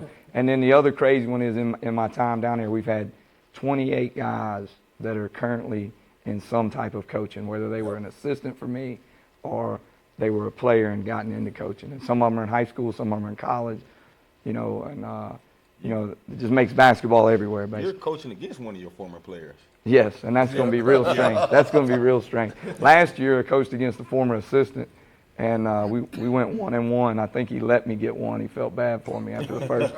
And then this year, player, and I've already told him I have to go 2-0 at the beginning, you know, since he played for me, right? That's a game he's against Andrew College, right? Correct. And Jameson played for me. He's right from the county over at Brantley County, and you know, he's now a head coach, and he played at Thomas University after us, and then was an assistant there, and then an assistant at Andrew, and they bumped him up. And then one more neat thing that in my 14 years, this being the 14th as a head coach in junior college, I've had 5 junior college All-Americans, and all 5 of them are Georgia high school guys. Wow. So that's a neat thing. You know, we had Robert Murray when I was at Truett. He was from Redan High School. We've had Rico Lewis, who was from Brantley County High School. We had Quay Smith, who was from Statesboro High School. Tyrone Sam, who was from Roswell High School, and I'm gonna forget somebody. And Javante Spivey, was from Savannah High School. So those are all Georgia guys. So we've done a lot. The current roster is 12 out of 15 guys are from Georgia, and the other 2 are. We have 2 that are right across the line in Florida, which we recruit North Florida a lot because we're so close. And then we got 1 who's a brother of a former player that's from out of state. But so we recruit Georgia hard. I mean, this is our home ground right here, and our league is a lot of Georgia guys, and it's a tough league, and you know, a lot of good teams in it, a lot of good coaches in it, and you know, I think sometimes we get our nose gets turned up from other coaches when we recruit because they just think it goes Division I, Division II, Division III, and AI, then JUCO, and to be honest with you, I think it's obviously I'm biased, but I think it's the one right under D1 because it's the only level where you can get college credits, play college basketball, and still go Division I without setting out. And that's the part that I think many parents, sometimes players miss out on how hard you have to work to make sure your kids do have that opportunity. It's not just about coming in and playing well. It's about making sure they're taking the right classes, making sure they're getting the grades so those things can transfer to wherever they go, whatever level they go to next. Correct.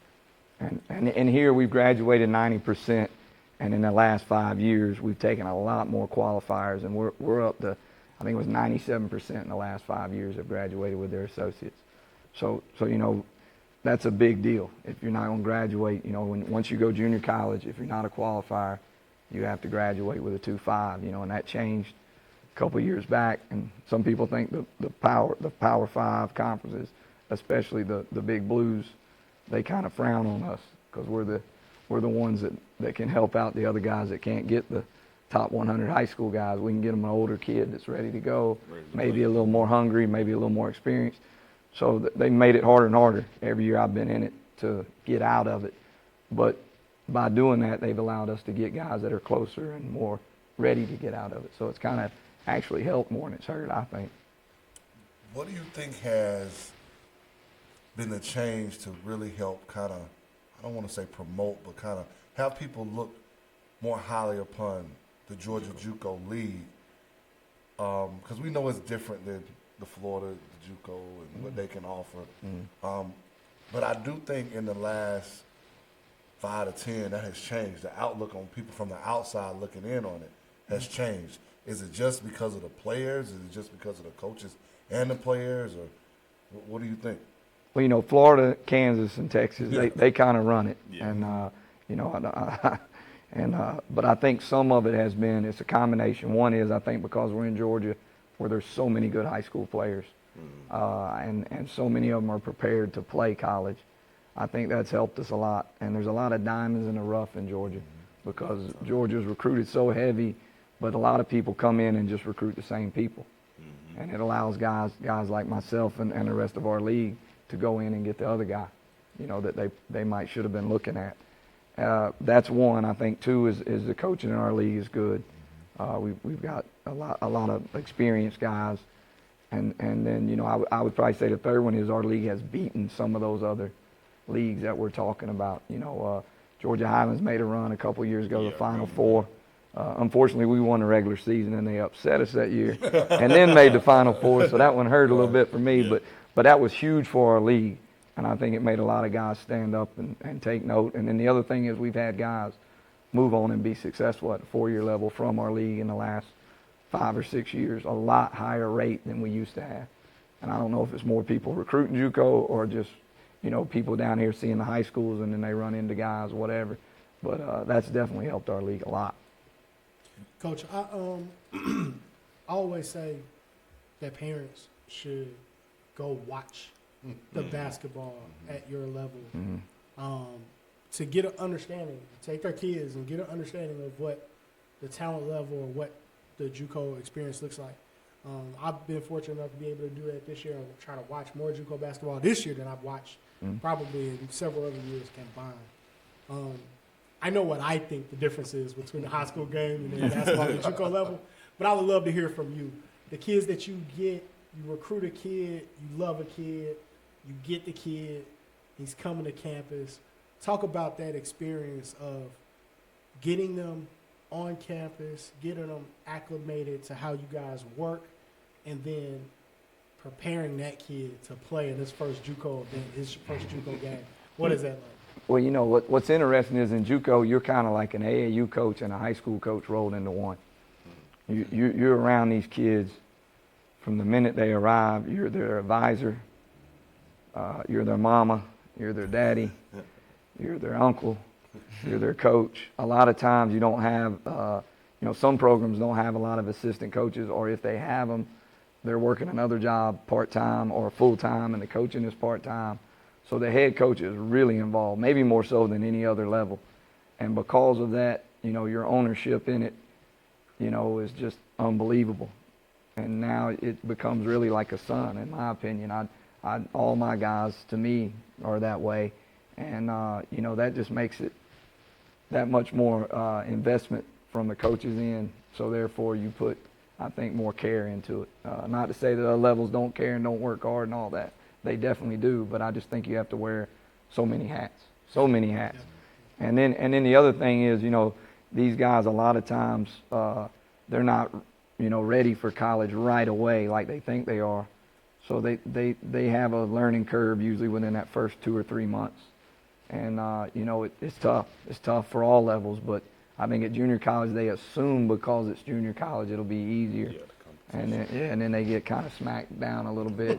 You got to be there to baby them and still correct them. And, you're wearing both sides, your mama and daddy, and sometimes that's tough. But that. Deer in the headlight looks at you, coach. Oh, man. You get a lot of them. And then the other thing is you get more time in the gym with your guys than other levels with the rules. So therefore, you're really trying to work not only their skill, their strength in the weight room, and then you're trying to get them to eat right. It's the first time they're eating on their own.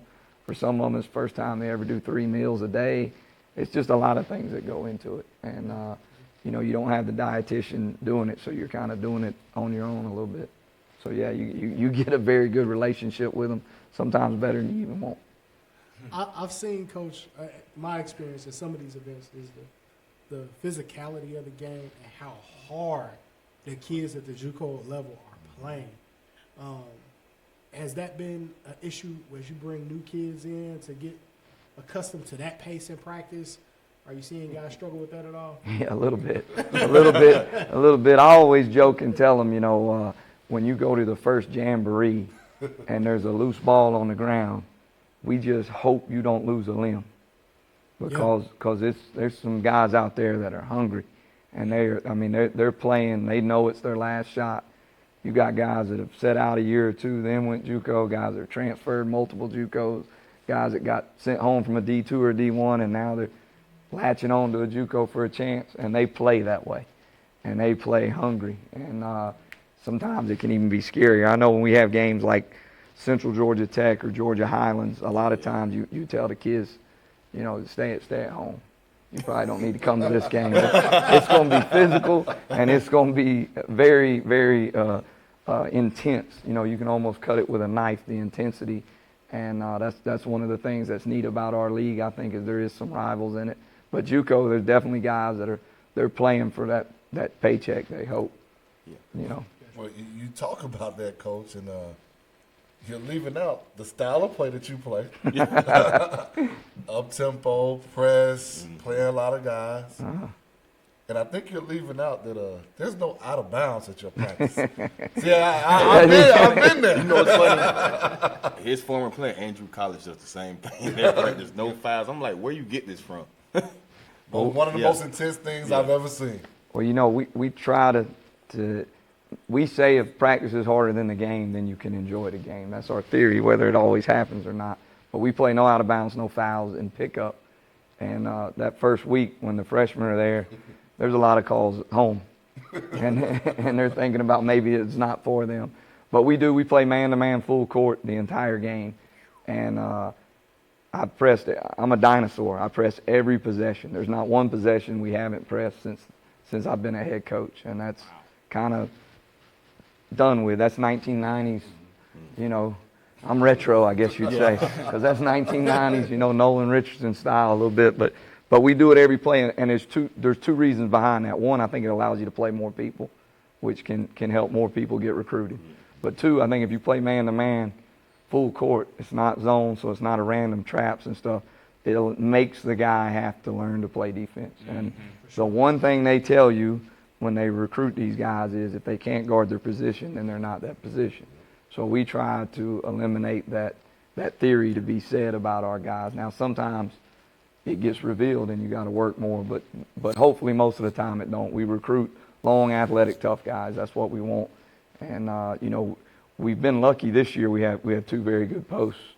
You know, plug real quick, Will Ferguson and Bryce Brown. But normally we don't get size, so that's another reason we have always played this way. But yeah, we try to we want tough guys. And way back when we were on high with our man Marcus here running it, you know, we had all those games on. We need to bring high back, I think, because that was best for JUCO. But you know, you would see that, and I would have guys call me all the time like, do you always press every play? I mean, was that just something for tonight or what? And, you know, like you said, it's every possession, every possession. So what type of kids are built for JUCO? Because we always talk about and say, no, he can't play JUCO. He's not going to be built for that.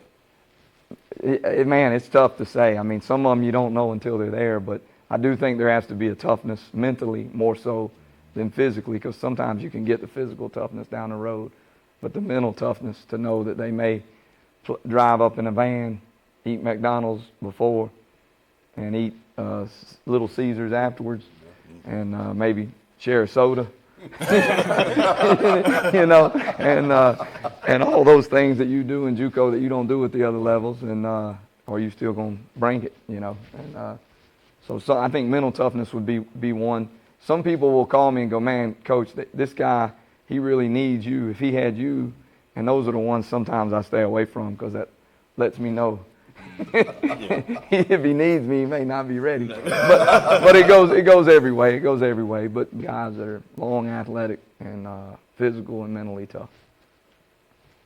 How do you guys handle because you have a group of players, I'm imagining every year, that their goal is to get out of your school, right? That's the goal, for lack of a better way to say it, right? Yeah. Their goal is thinking of where they're going next, right? I'm going to come here, I'm going to get my associate's degree, I'm going to play well, but the goal is the next step. How do you guys handle that? You guys have been very successful at getting guys to that next level. How do you guys balance winning and development? That's tough. You know, you try to hold the carrot over them that if they'll do this, this, and this, that's how they'll get recruited better. Sometimes it works. We've been lucky enough for most of the time it's worked, but that is tough. And you're constantly hitting reset. You know, you feel like you got a team with 5 returners coming back, and then all of a sudden 2 of them leave early. They get a good offer, and that's what it's about. So you want them to move on, but you also go back and shut your office door and let out a few choice words because now you got to start over again. And, you know, unfortunately that happens, but, you know, it's tough. I think you got to, you know, try to use moving on as a positive, not a negative, and try to get them to know that, you know, hey, you know, you hear this one a lot. I was slept on. And just let them know, well, I wasn't sleeping. You know, I'm the one that didn't sleep on me. So try to remember that on your way up. Don't use my head and step on it. Use my hand and I'll move you up. And you try to use that. Try to use it, you know. So that would be the main one. You've been around a lot, and obviously your connections with a lot of the high school and AAU coaches here in Georgia is huge. Does that relationship that you have with guys play important factors in when you get calls and when you see people, when you make a call to ask about another kid? Are those important factors for you? Without a doubt. You know, when certain guys call me, I stop. You know, I'm going to write it down. This is important. When I find out about certain guys, I a lot of times look at what region they're in, and I'll call somebody that I know well. I'll see what AAU team they played with. I may call somebody that I know well. And I do put a lot of emphasis on what, my guys are saying to me. And I think that carries a lot of weight. You got to pass the eye test with myself, and then I put a lot of weight on my assistants. I got great assistants. DJ has been with me forever. He's like a son. And he's chose to stay, which has been neat because we've had a lot move on. And then Coach Lofton, who's with me, played for me, and he's the same way. He does a great job. So you trust them guys, but definitely those phone calls mean a lot. And again, I don't want to start saying names because then I'll piss off about 4 or 5 that I don't say. But there's guys in south of Atlanta. I'm a Clayco guy, so Melman's a guy that's been in a long time, and Troop. Those 2 guys a lot of times will hit me with stuff. And then you got guys like Matt, right here, Locke's Way, the only way, he's going to hit me up with stuff. And, you take those things and you take them serious because they're coming from guys that you've known and kind of know the style we play too, because that's important. A lot of times people will hit you and go, Coach, he'd start for you. And you go, really? And you've seen us play? No, I've never seen you play. I've never seen, anyone in your league play. And you go, well, kind of hard to make that statement then, even though he may be right, but it's kind of hard to make that statement. So you love it when guys that call you with stuff. And there's a lot of good ones out there. Y'all were talking Westlake, Darren Rogers. I've had a couple of these guys before, and he's another one that sometimes will hit me with not one of his own players. He'll hit me with hey, the other night we were playing, and I thought, man, this guy would fit the way you play. Reddick's another one that does that a lot. Because a lot of times their good guys are too good for me, unfortunately. Unfortunately. I'd like to have some of those, but unfortunately. Well, Coach, we definitely appreciate. He can't get out of here. You can't get out of here. We got to talk about the Uh-oh. old Clayton State summer camp that then went to Truett. That were players in those gyms back then. Man, unreal the amount of, when Coach Hebron, who I played for and worked for 2 years, was old Georgia Tech assistant. He started the camps, and he would keep them small. And then when Coach Gibbons came in, he multiplied them 100 times over. And I was with him 5 years, and he told me, man, get the best teams. And we would have South Atlanta, Norcross, Lithia Springs, Westlake, Southwest Atlanta Christian with Dwight Howard was there. Just had so many teams there. And then when I got the job at Truett, a lot of those guys worked it to where they could come one weekend up there. And I'll never forget it. Derek Favors wanted to be in our dunk contest that we were going to have. So he left the NBA high school camp early. And they said, why? And he said, to be at Truett McConnell. And they were like, what is that? They thought it was a Chick-fil-A thing or something because of Truett Caffey. Yeah. But anyway, that was pretty neat. And he was there with the team you were talking about. Yeah. And I've known Huff since then. He was assistant at Dutchtown with Kirk Miller and came to the camps at Clayton and then brought his Cedartown team to Truett. And that's where a lot of my coaching relationships came from, was doing those camps and running them and helping organize them with Coach Gibbons and Coach Hebron. Got to school you on some stuff. Hey, guys skipping we'll talk about that offline. That's like you got to remember, before it was this Georgia State camp. Yeah. That Clayton State camp was a place you had to be in the summertime. Boom. And we would have the whole, all the area high schools and middle schools. We didn't have enough gyms. Back then, Clayton only had one gym. Somebody would be playing at Morrow High School. Bad Middle. They were everywhere. It was crazy. It was crazy. And had a good time. Oh, we did. Yeah. Coach, we appreciate you coming on. Guys, we're going to take another quick break and come back. We got more. We got more JUCO action. We got Coach Rico Dawson coming up next. Stay with us. Keep it locked. We'll be back 60 seconds. Love of the Game podcast. We'll be right back.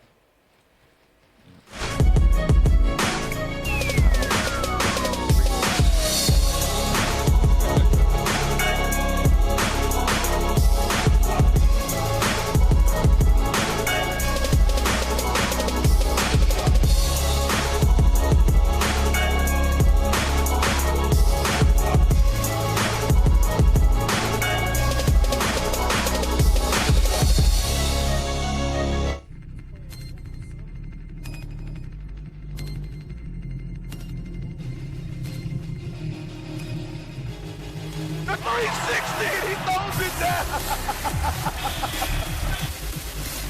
He'll come off the double screen to the left. Oh, and wide open underneath. Sexton gonna step back, fade away three. Oh my goodness! Colin Sexton! In the lane by Tracy. Here's Williamson making his way around one tight. Now hustling in toward the lane and throws it down. That's what the crowd had been waiting on. A fantastic dunk coming in by Williamson. Trent, off balance jumper. Nailed it. Pierre to Gary Trent Jr. And oh my goodness, that's how you end the game, folks.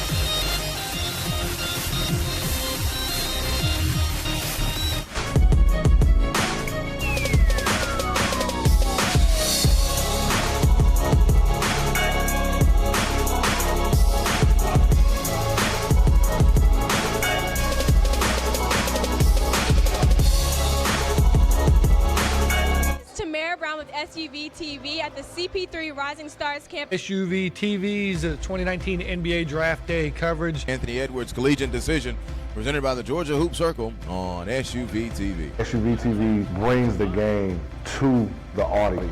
You give a better focus on the actual game at hand. Sometimes you could tell it's just a running camera by itself sitting there, but with SUVtv, it's more of a personal experience. Just the exposure, being able to see games that you normally wouldn't be able to see, not only here locally, but across the country. Those angles make you pick up different things as a coach, as an evaluator. They're giving you great quality, nobody talking in the background. I think it brings basketball to the forefront. Whether it's a family member was in a different state, they can watch the game, or just bringing in more coverage for these players, or if it just allows us to raise more money for something like Susan G. Komen. And so I think this event has grown because you guys have been a part of it the whole entire time. SUVtv has given a different light to kids that don't always get the best exposure. The commentary that goes along with the games, I think is always interesting. Touchdown. Oh, yes, sir. It brings something to the table that no other streaming aspect can bring, no matter how hard they try right now.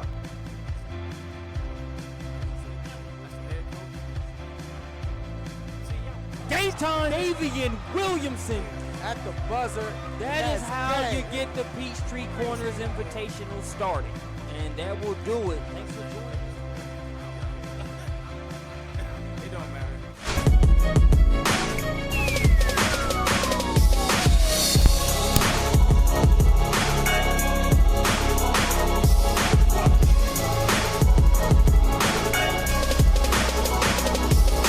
And we back.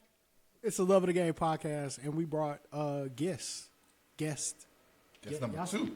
Guest number two. Y'all see that Kentucky accent slowly just finding his way out? Okay, never mind. We have Central Georgia Tech's head coach, two-time champion. Am I missing one? Two-time champion. Two-time champion. Two-time. Back to back. Back to back. Our two-time champion, Coach Rico Dawson. My man, what's going on?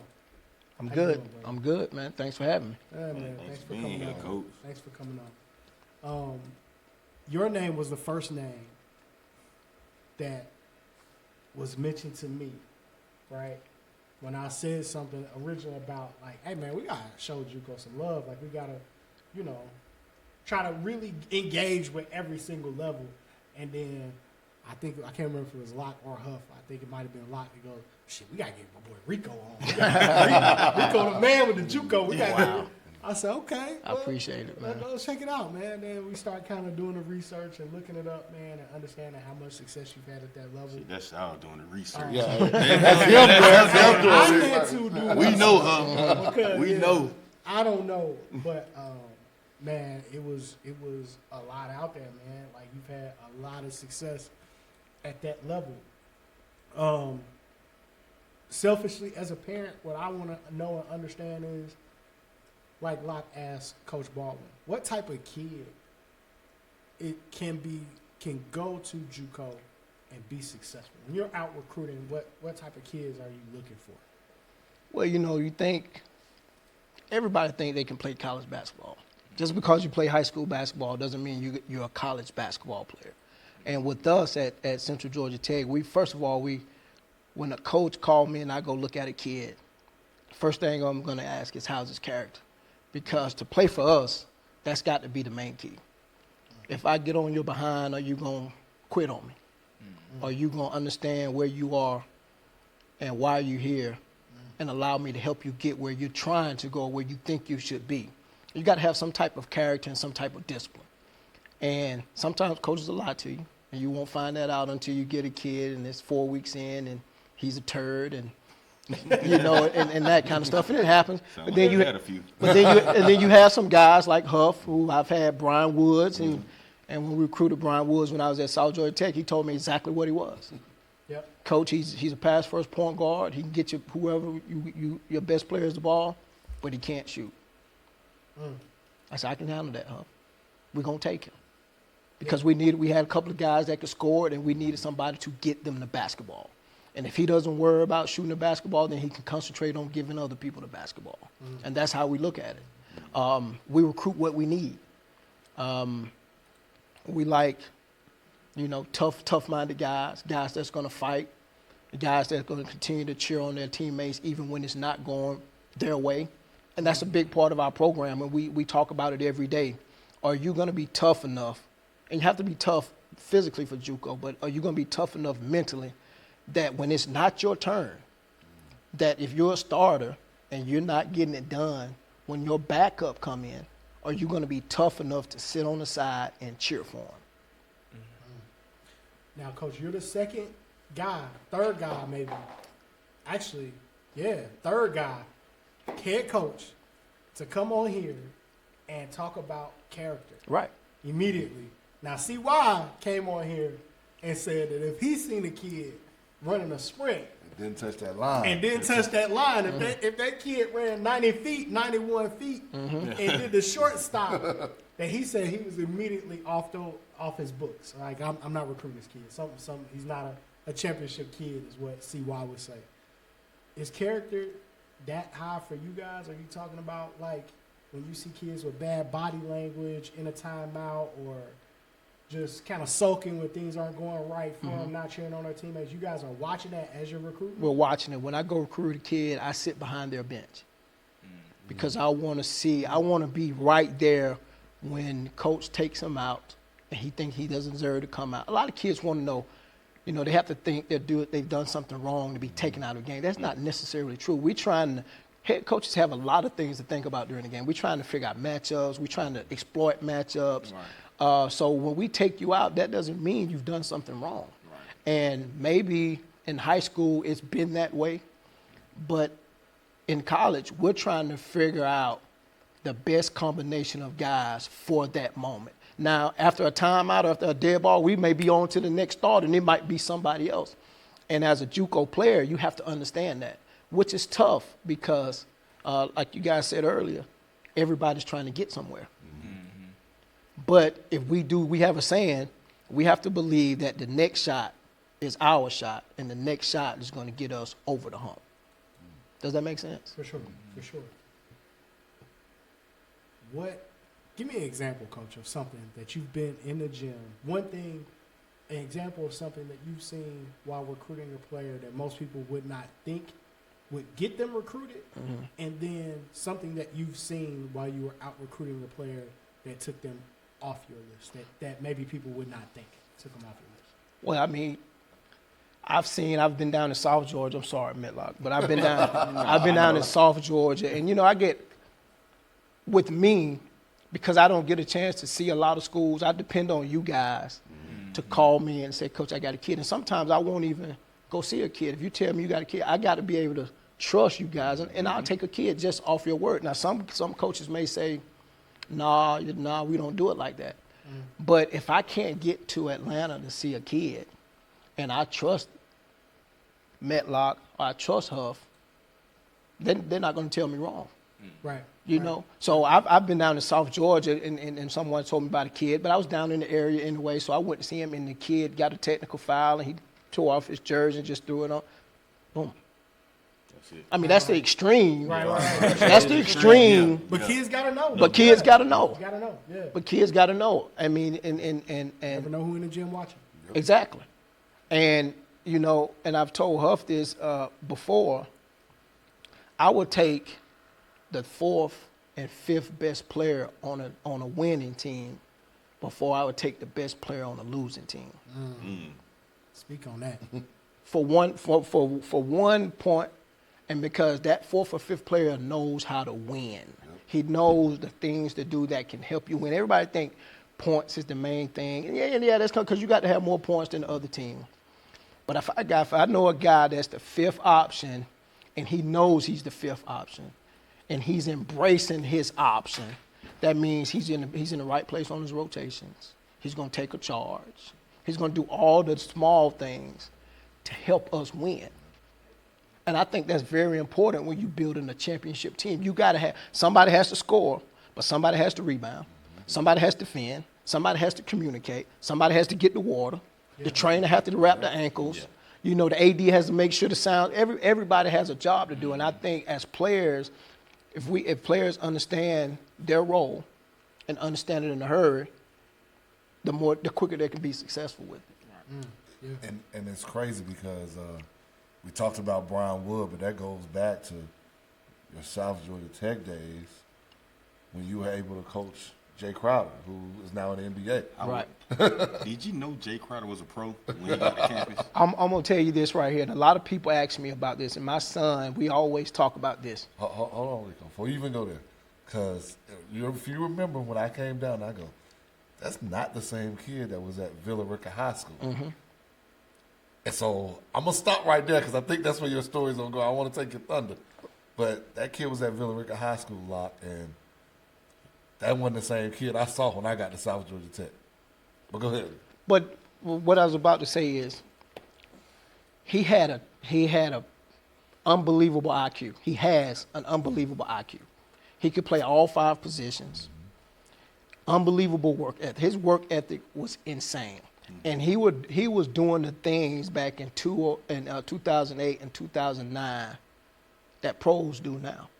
Taking ice baths every day. Going in the morning, getting up shots. You know, he was preparing himself.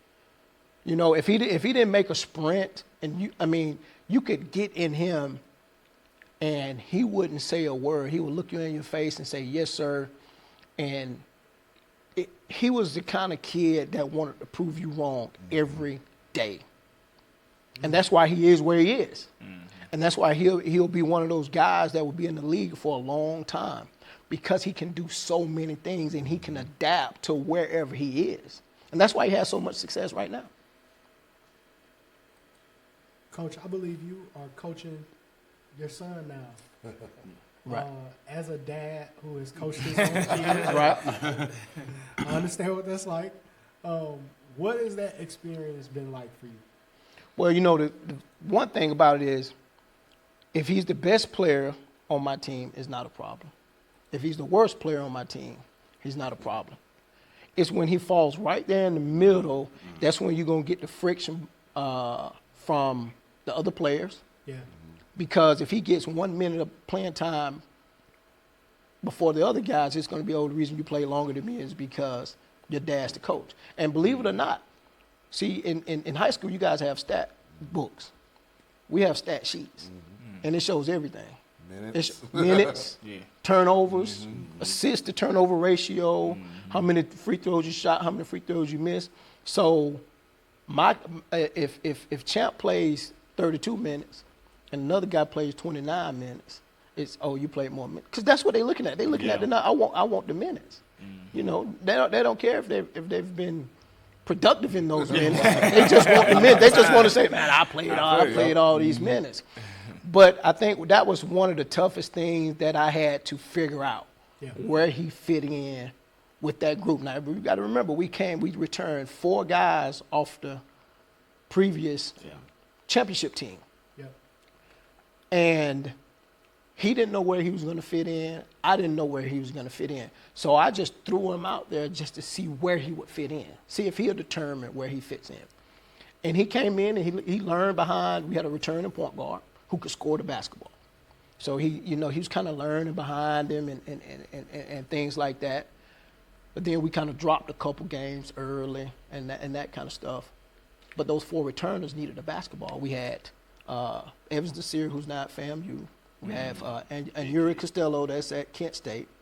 Dejon Waters, who's at Pitt State.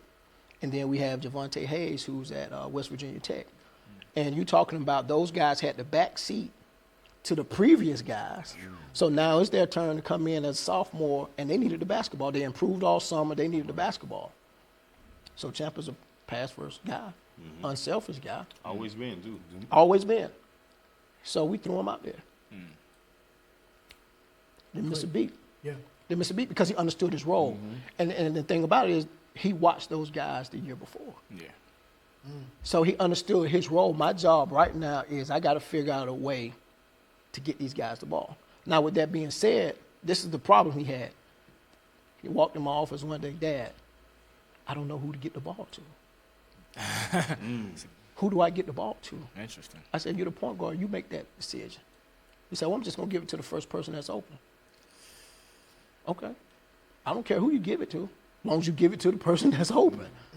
And once he understood that, and that's what a lot of young kids have to understand, the college game is so much different from a high school game.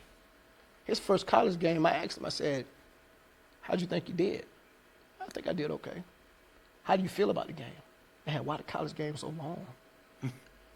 Why are they so long? Yeah. 20-minute halves.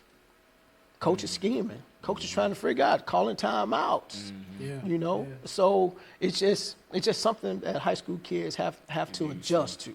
Yeah.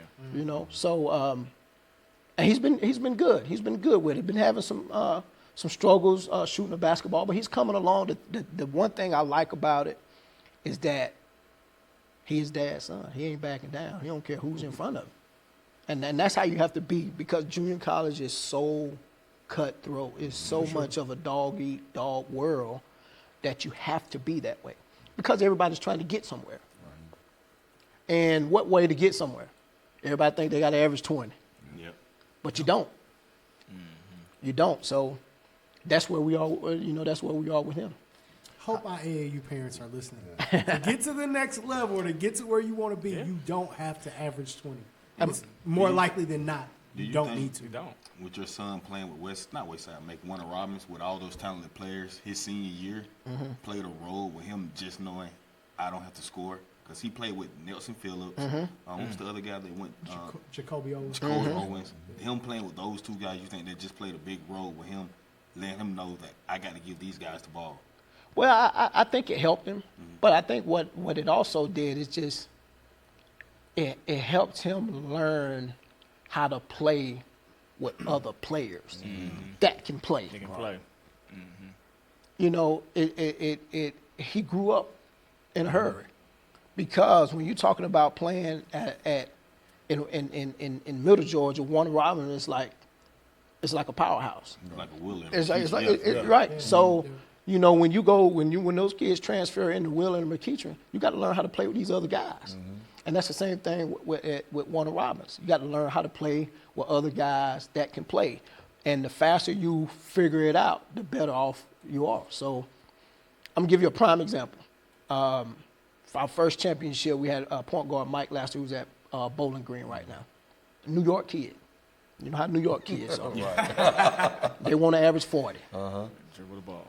And he averaged about 18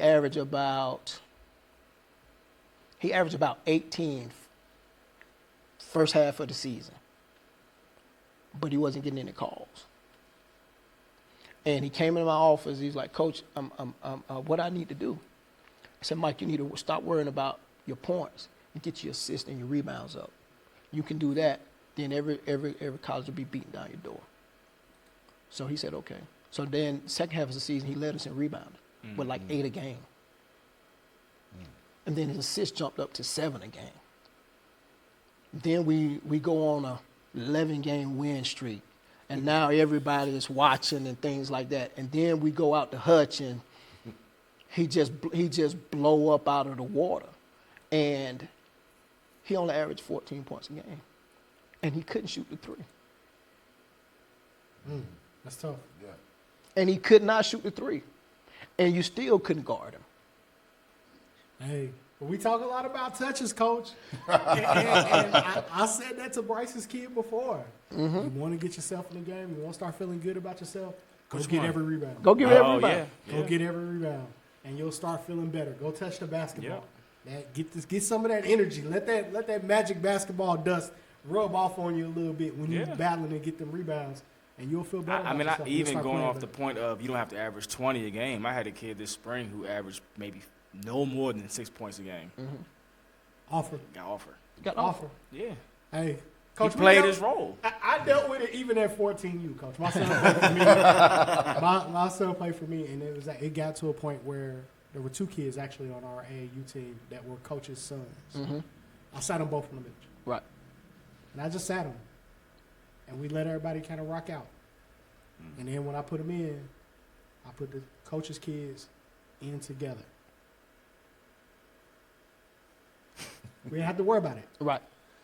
We're going to show and prove. We don't have to worry about it. Absolutely. But it is difficult when your kid is not the absolute best kid or the worst kid. So I definitely understand about that. Coach, I want to know about Hutch. Okay. I'm being selfish. You got to talk about that. Yeah. I'm being selfish. I want to know about Hutch. Talk to my parents. Talk to all the parents, the kids that are listening. Tell us about Hutch. Yeah, explain it. Explain that experience. I mean, it's the Final Four of JUCO basketball. I mean, I've been four times. One time as an assistant coach, 3 times as a head coach, and I get butterflies every time. You talking about going into watch an NBA game, and you talking about in Hutchinson, Kansas, where they love their basketball. They do, yeah. And the games are played right there on Hutchinson Community College campus in their arena. And when they are playing, it's packed out. I mean, it's packed out. And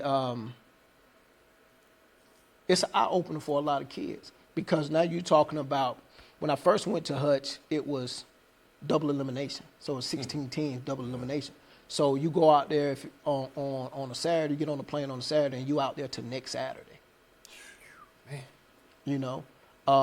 But now it's 24 teams, single elimination. So you're talking about 24 of the best JUCO teams in the country. So, and they always talk about Florida, Kansas, Texas. So it may be 5 Florida schools. It may be 5 Kansas schools. It may be 4 Texas schools. Then everybody else is their conference winner. Because the Florida, Texas, and the Kansas school get all the bids, get all the at-large bids. So you'll run up against whoever. You'll run up against the reigning top JUCO player in the country that's at 6'10", built like a linebacker, and giving you buckets. Yeah. You know, and you'll have, and every school out there has 1 or 2, maybe 3, maybe 5, 6 Division I transfers. Yeah. And you're talking about Central Georgia Tech. We don't have a Division I transfer. We just have all guys that developed and got better. And this is my 8th year. I've never had a Division I transfer.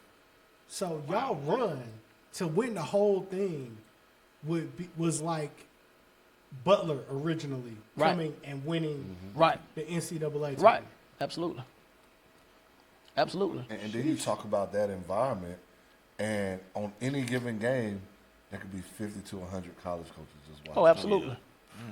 Like more than that. I know more than that. I mean, just like the AAU tournaments here, and they sitting all in the front row. And there's a lot of 4-year schools that don't recruit JUCO kids, but there's a ton of schools that do. For sure. And they there. They are there. And if I was a 4-year coach, I would go get me some JUCO kids. Right, definitely. For 2 reasons. One, because I'm a JUCO guy. Yeah, right. And 2, is so many high school kids are just not ready. Physically and mentally. They can play. Right. But if you bring in a high school kid who's still 17, and I got a junior who's 25, and he's been hitting the weights and the protein shakes, and And he knows that the coach brought this freshman in. Every time he drives to the basket, he putting the wood on it. Yeah. Probably your guys end up being less of a headache off the floor too, right? Oh, absolutely. Some of the guys don't have to worry about. They're older, more mature. Mm-hmm.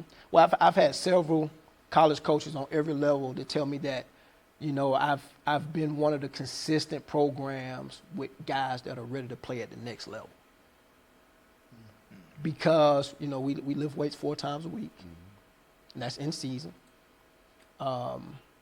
We try to get diets right and things like that. And with the diet, sometimes it's hard because you never know what they're making in the calf. And when you're on the road, you have to get what you can get, what's open. You know what I'm saying? If it's a small town like Andrew College, that you know that everything closes at 7 o'clock, you have to find nothing in there. You're gonna have to find a pizza place where you're gonna have to get 15 pepperonis and things like that, and Gatorades, and you just got to go. But just being able to be physically adaptive and being ready to go, I think that's important for to play JUCO basketball. So I want to speak to something different that a lot of people don't understand when they're talking about your conference or even JUCO. So yours is a little bit different because the name of your school is Central Georgia Tech. Right. So for that reason, some high school coaches, not knowing, give you flack. Right. Well, he can't send a kid wherever after they go there. Right. Let's really preach and talk to them about what you can do. Right. Well, for a long time, technical colleges had a stigma of not being accredited, and not being able to move kids on. And when I first started, I played in this league also. I was a JUCO kid.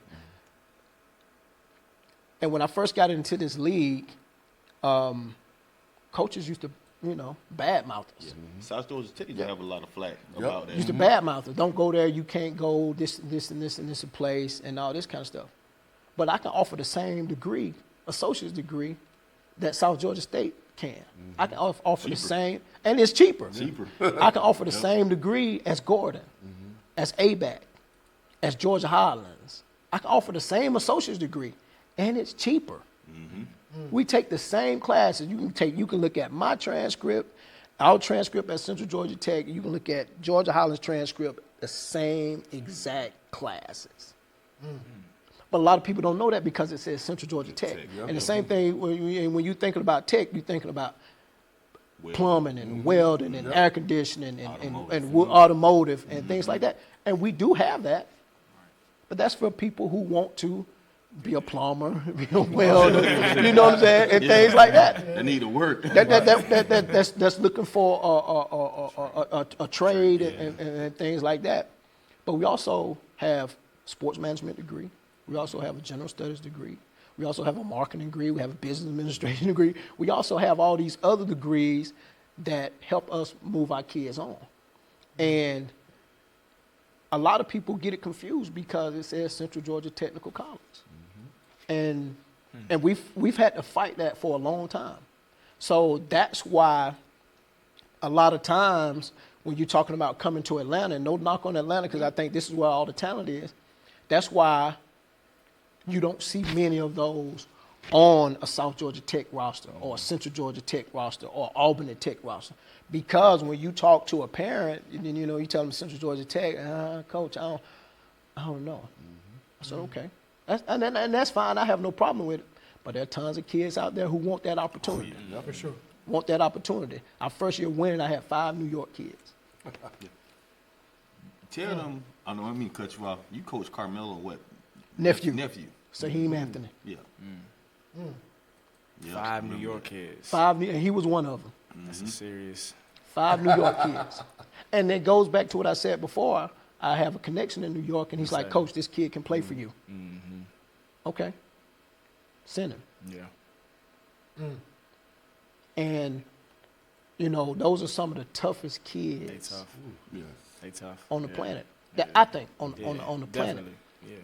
And they don't take anything personal. You can chew them out. And I have this policy. What we do on the basketball court stays on the basketball court. Once practice over, we Yeah, we good. Yeah. You come to my office. I got chips, candy. But it's hard. It's hard for kids to understand that. For sure. Very hard. Because they think, oh, coach don't like me out here. Right. He's not going to like me off the floor. And that's different. You got to understand and separate the business part of it. My good friend Mario Mays, don't take it personally. That's his favorite word. Right. Don't take it personally. And you have to tell kids that. Don't take it personal. But they never took anything personal. They never took anything personal. Coach, I got to ask this. What would you call your greatest moment or the most fond moment in your basketball career, period? Was player, coach, look back at this moment like, yo, I was proud to be a part of this? I think, man, just leading. I went to Hutch one time before when I was an assistant coach. And, as when you're an assistant coach, you always think about, if I was the head coach, I would do this and I'd do that and do that and do this and that. And that's all well and good, but don't necessarily happen that way. You know what I'm saying? Because when I first got to Central Georgia Tech 2012, I thought I was going to be the best recruiter. I thought I was going to go and get all the kids, and I thought we were going to run through the league. Didn't happen that way.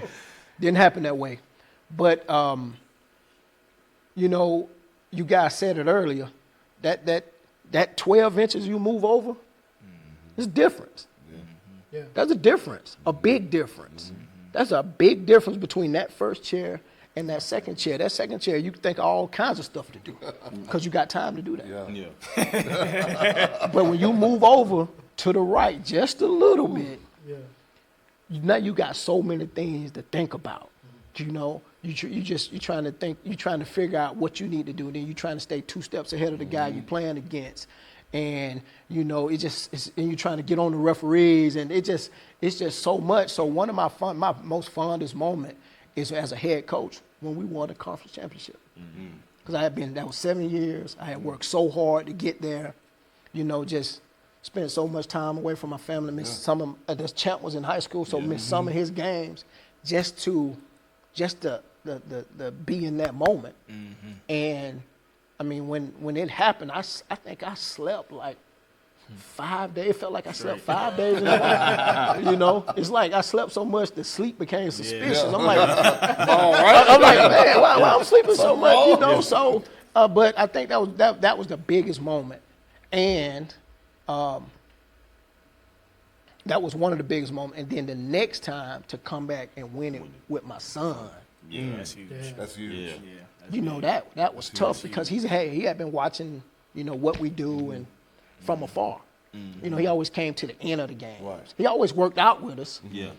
But he always came to the games with my wife, and he always saw the end result of it. But for him to be a part of it, right, in the trenches, like you said, in the trenches, and to be the starting PG on that team, that's what I'm about to say. Yeah, that was special.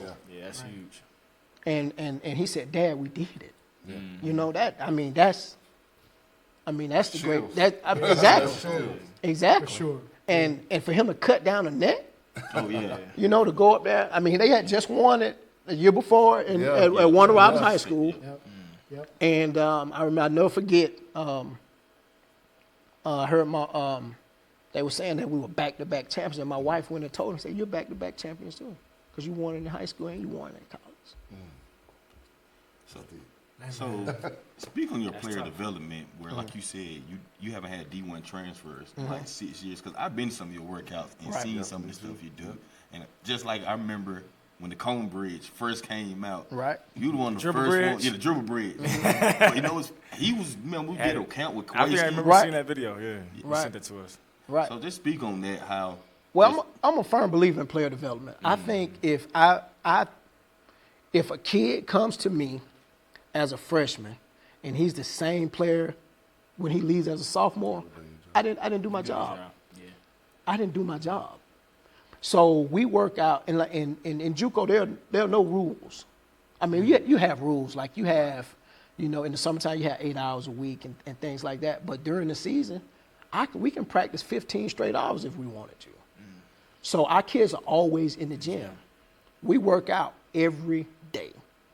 We have at least a 45-minute workout. If we're not playing games, we have at least a 45-minute workout every day by position. At 9, we'll bring in the PGs.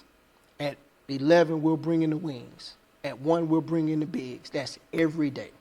So you got What no time choice, you but fit- you what got to time you get fit better. your yoga in? I know you do yoga. We do yoga on Fridays at 3 o'clock because on Fridays our guys don't have class, and we kind of practice early. We kind of get our stuff in a little bit early, but we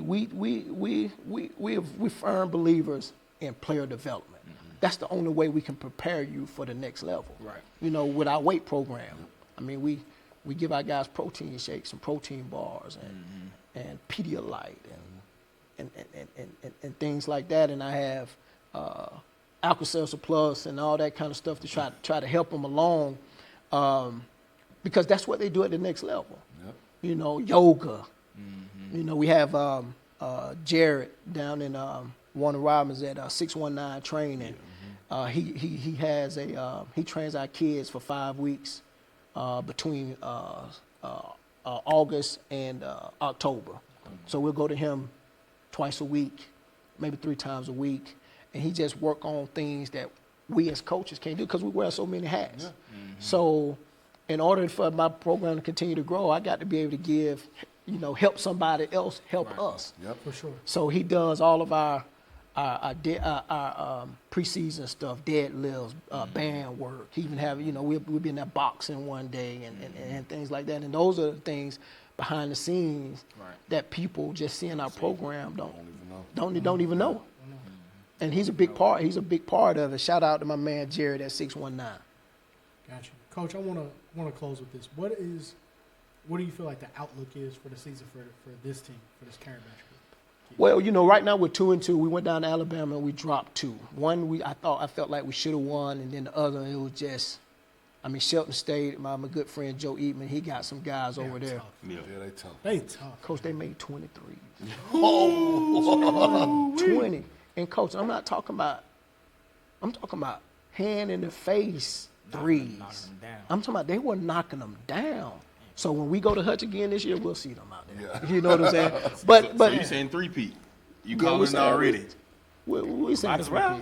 We saying Well, you've done it. Right. But The 3-peat. But with this team, we have one returner, which is Champ, and we have 9 new guys. Now with JUCO, it's gonna always be a turnaround. And just getting 9 new guys to understand. Right now, we only got 1 guy to understand how we play. To get 9 new guys to put aside what they've done before, because we have 5 freshmen, 5 sophomores. 4 of those sophomores are transfers. So they have to put, and I tell guys when they come in, forget about what you learned prior to. We're finna learn it out. We're gonna learn it our way. So we're trying to get those guys to understand how we play. And I got 4 freshmen.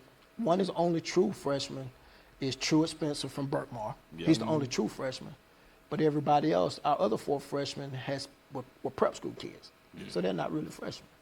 They may play like it at times, but they're really not freshmen. That's what kids have to understand.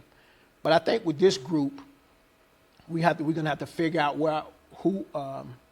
figure out our roles, and understand that there's going to be a process. All of my teams, I don't worry about preseason or non-conference. We want to win them, and we want to get better. But my thing is, are we going to be better in March? We want to win March, and we want to win Georgia.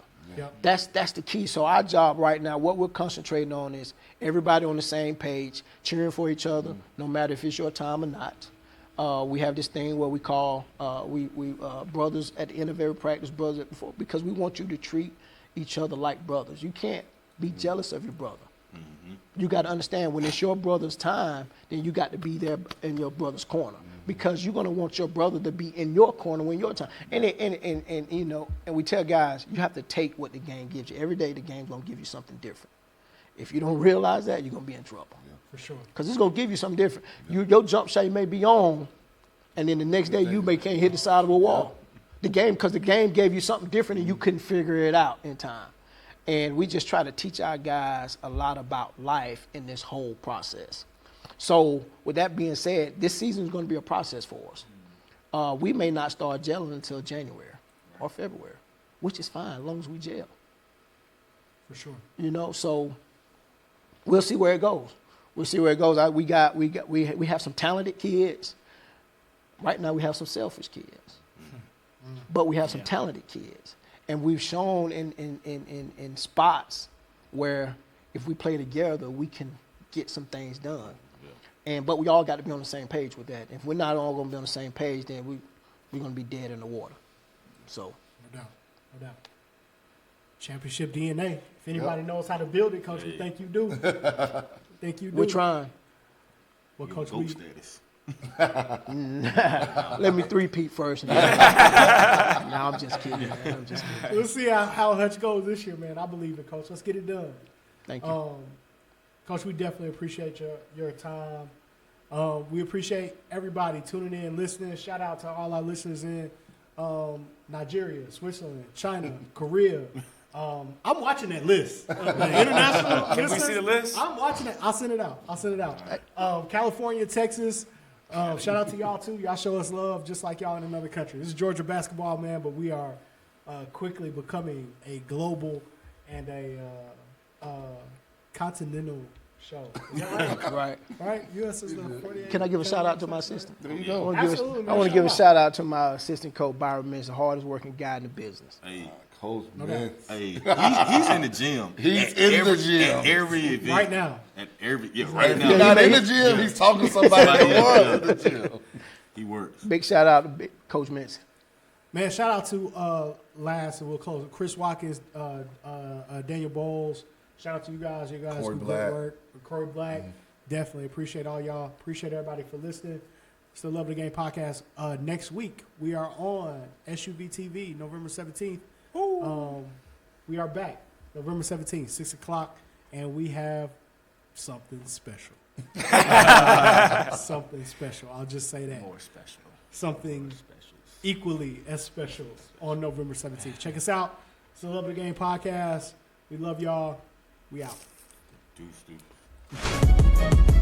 Appreciate it, guys.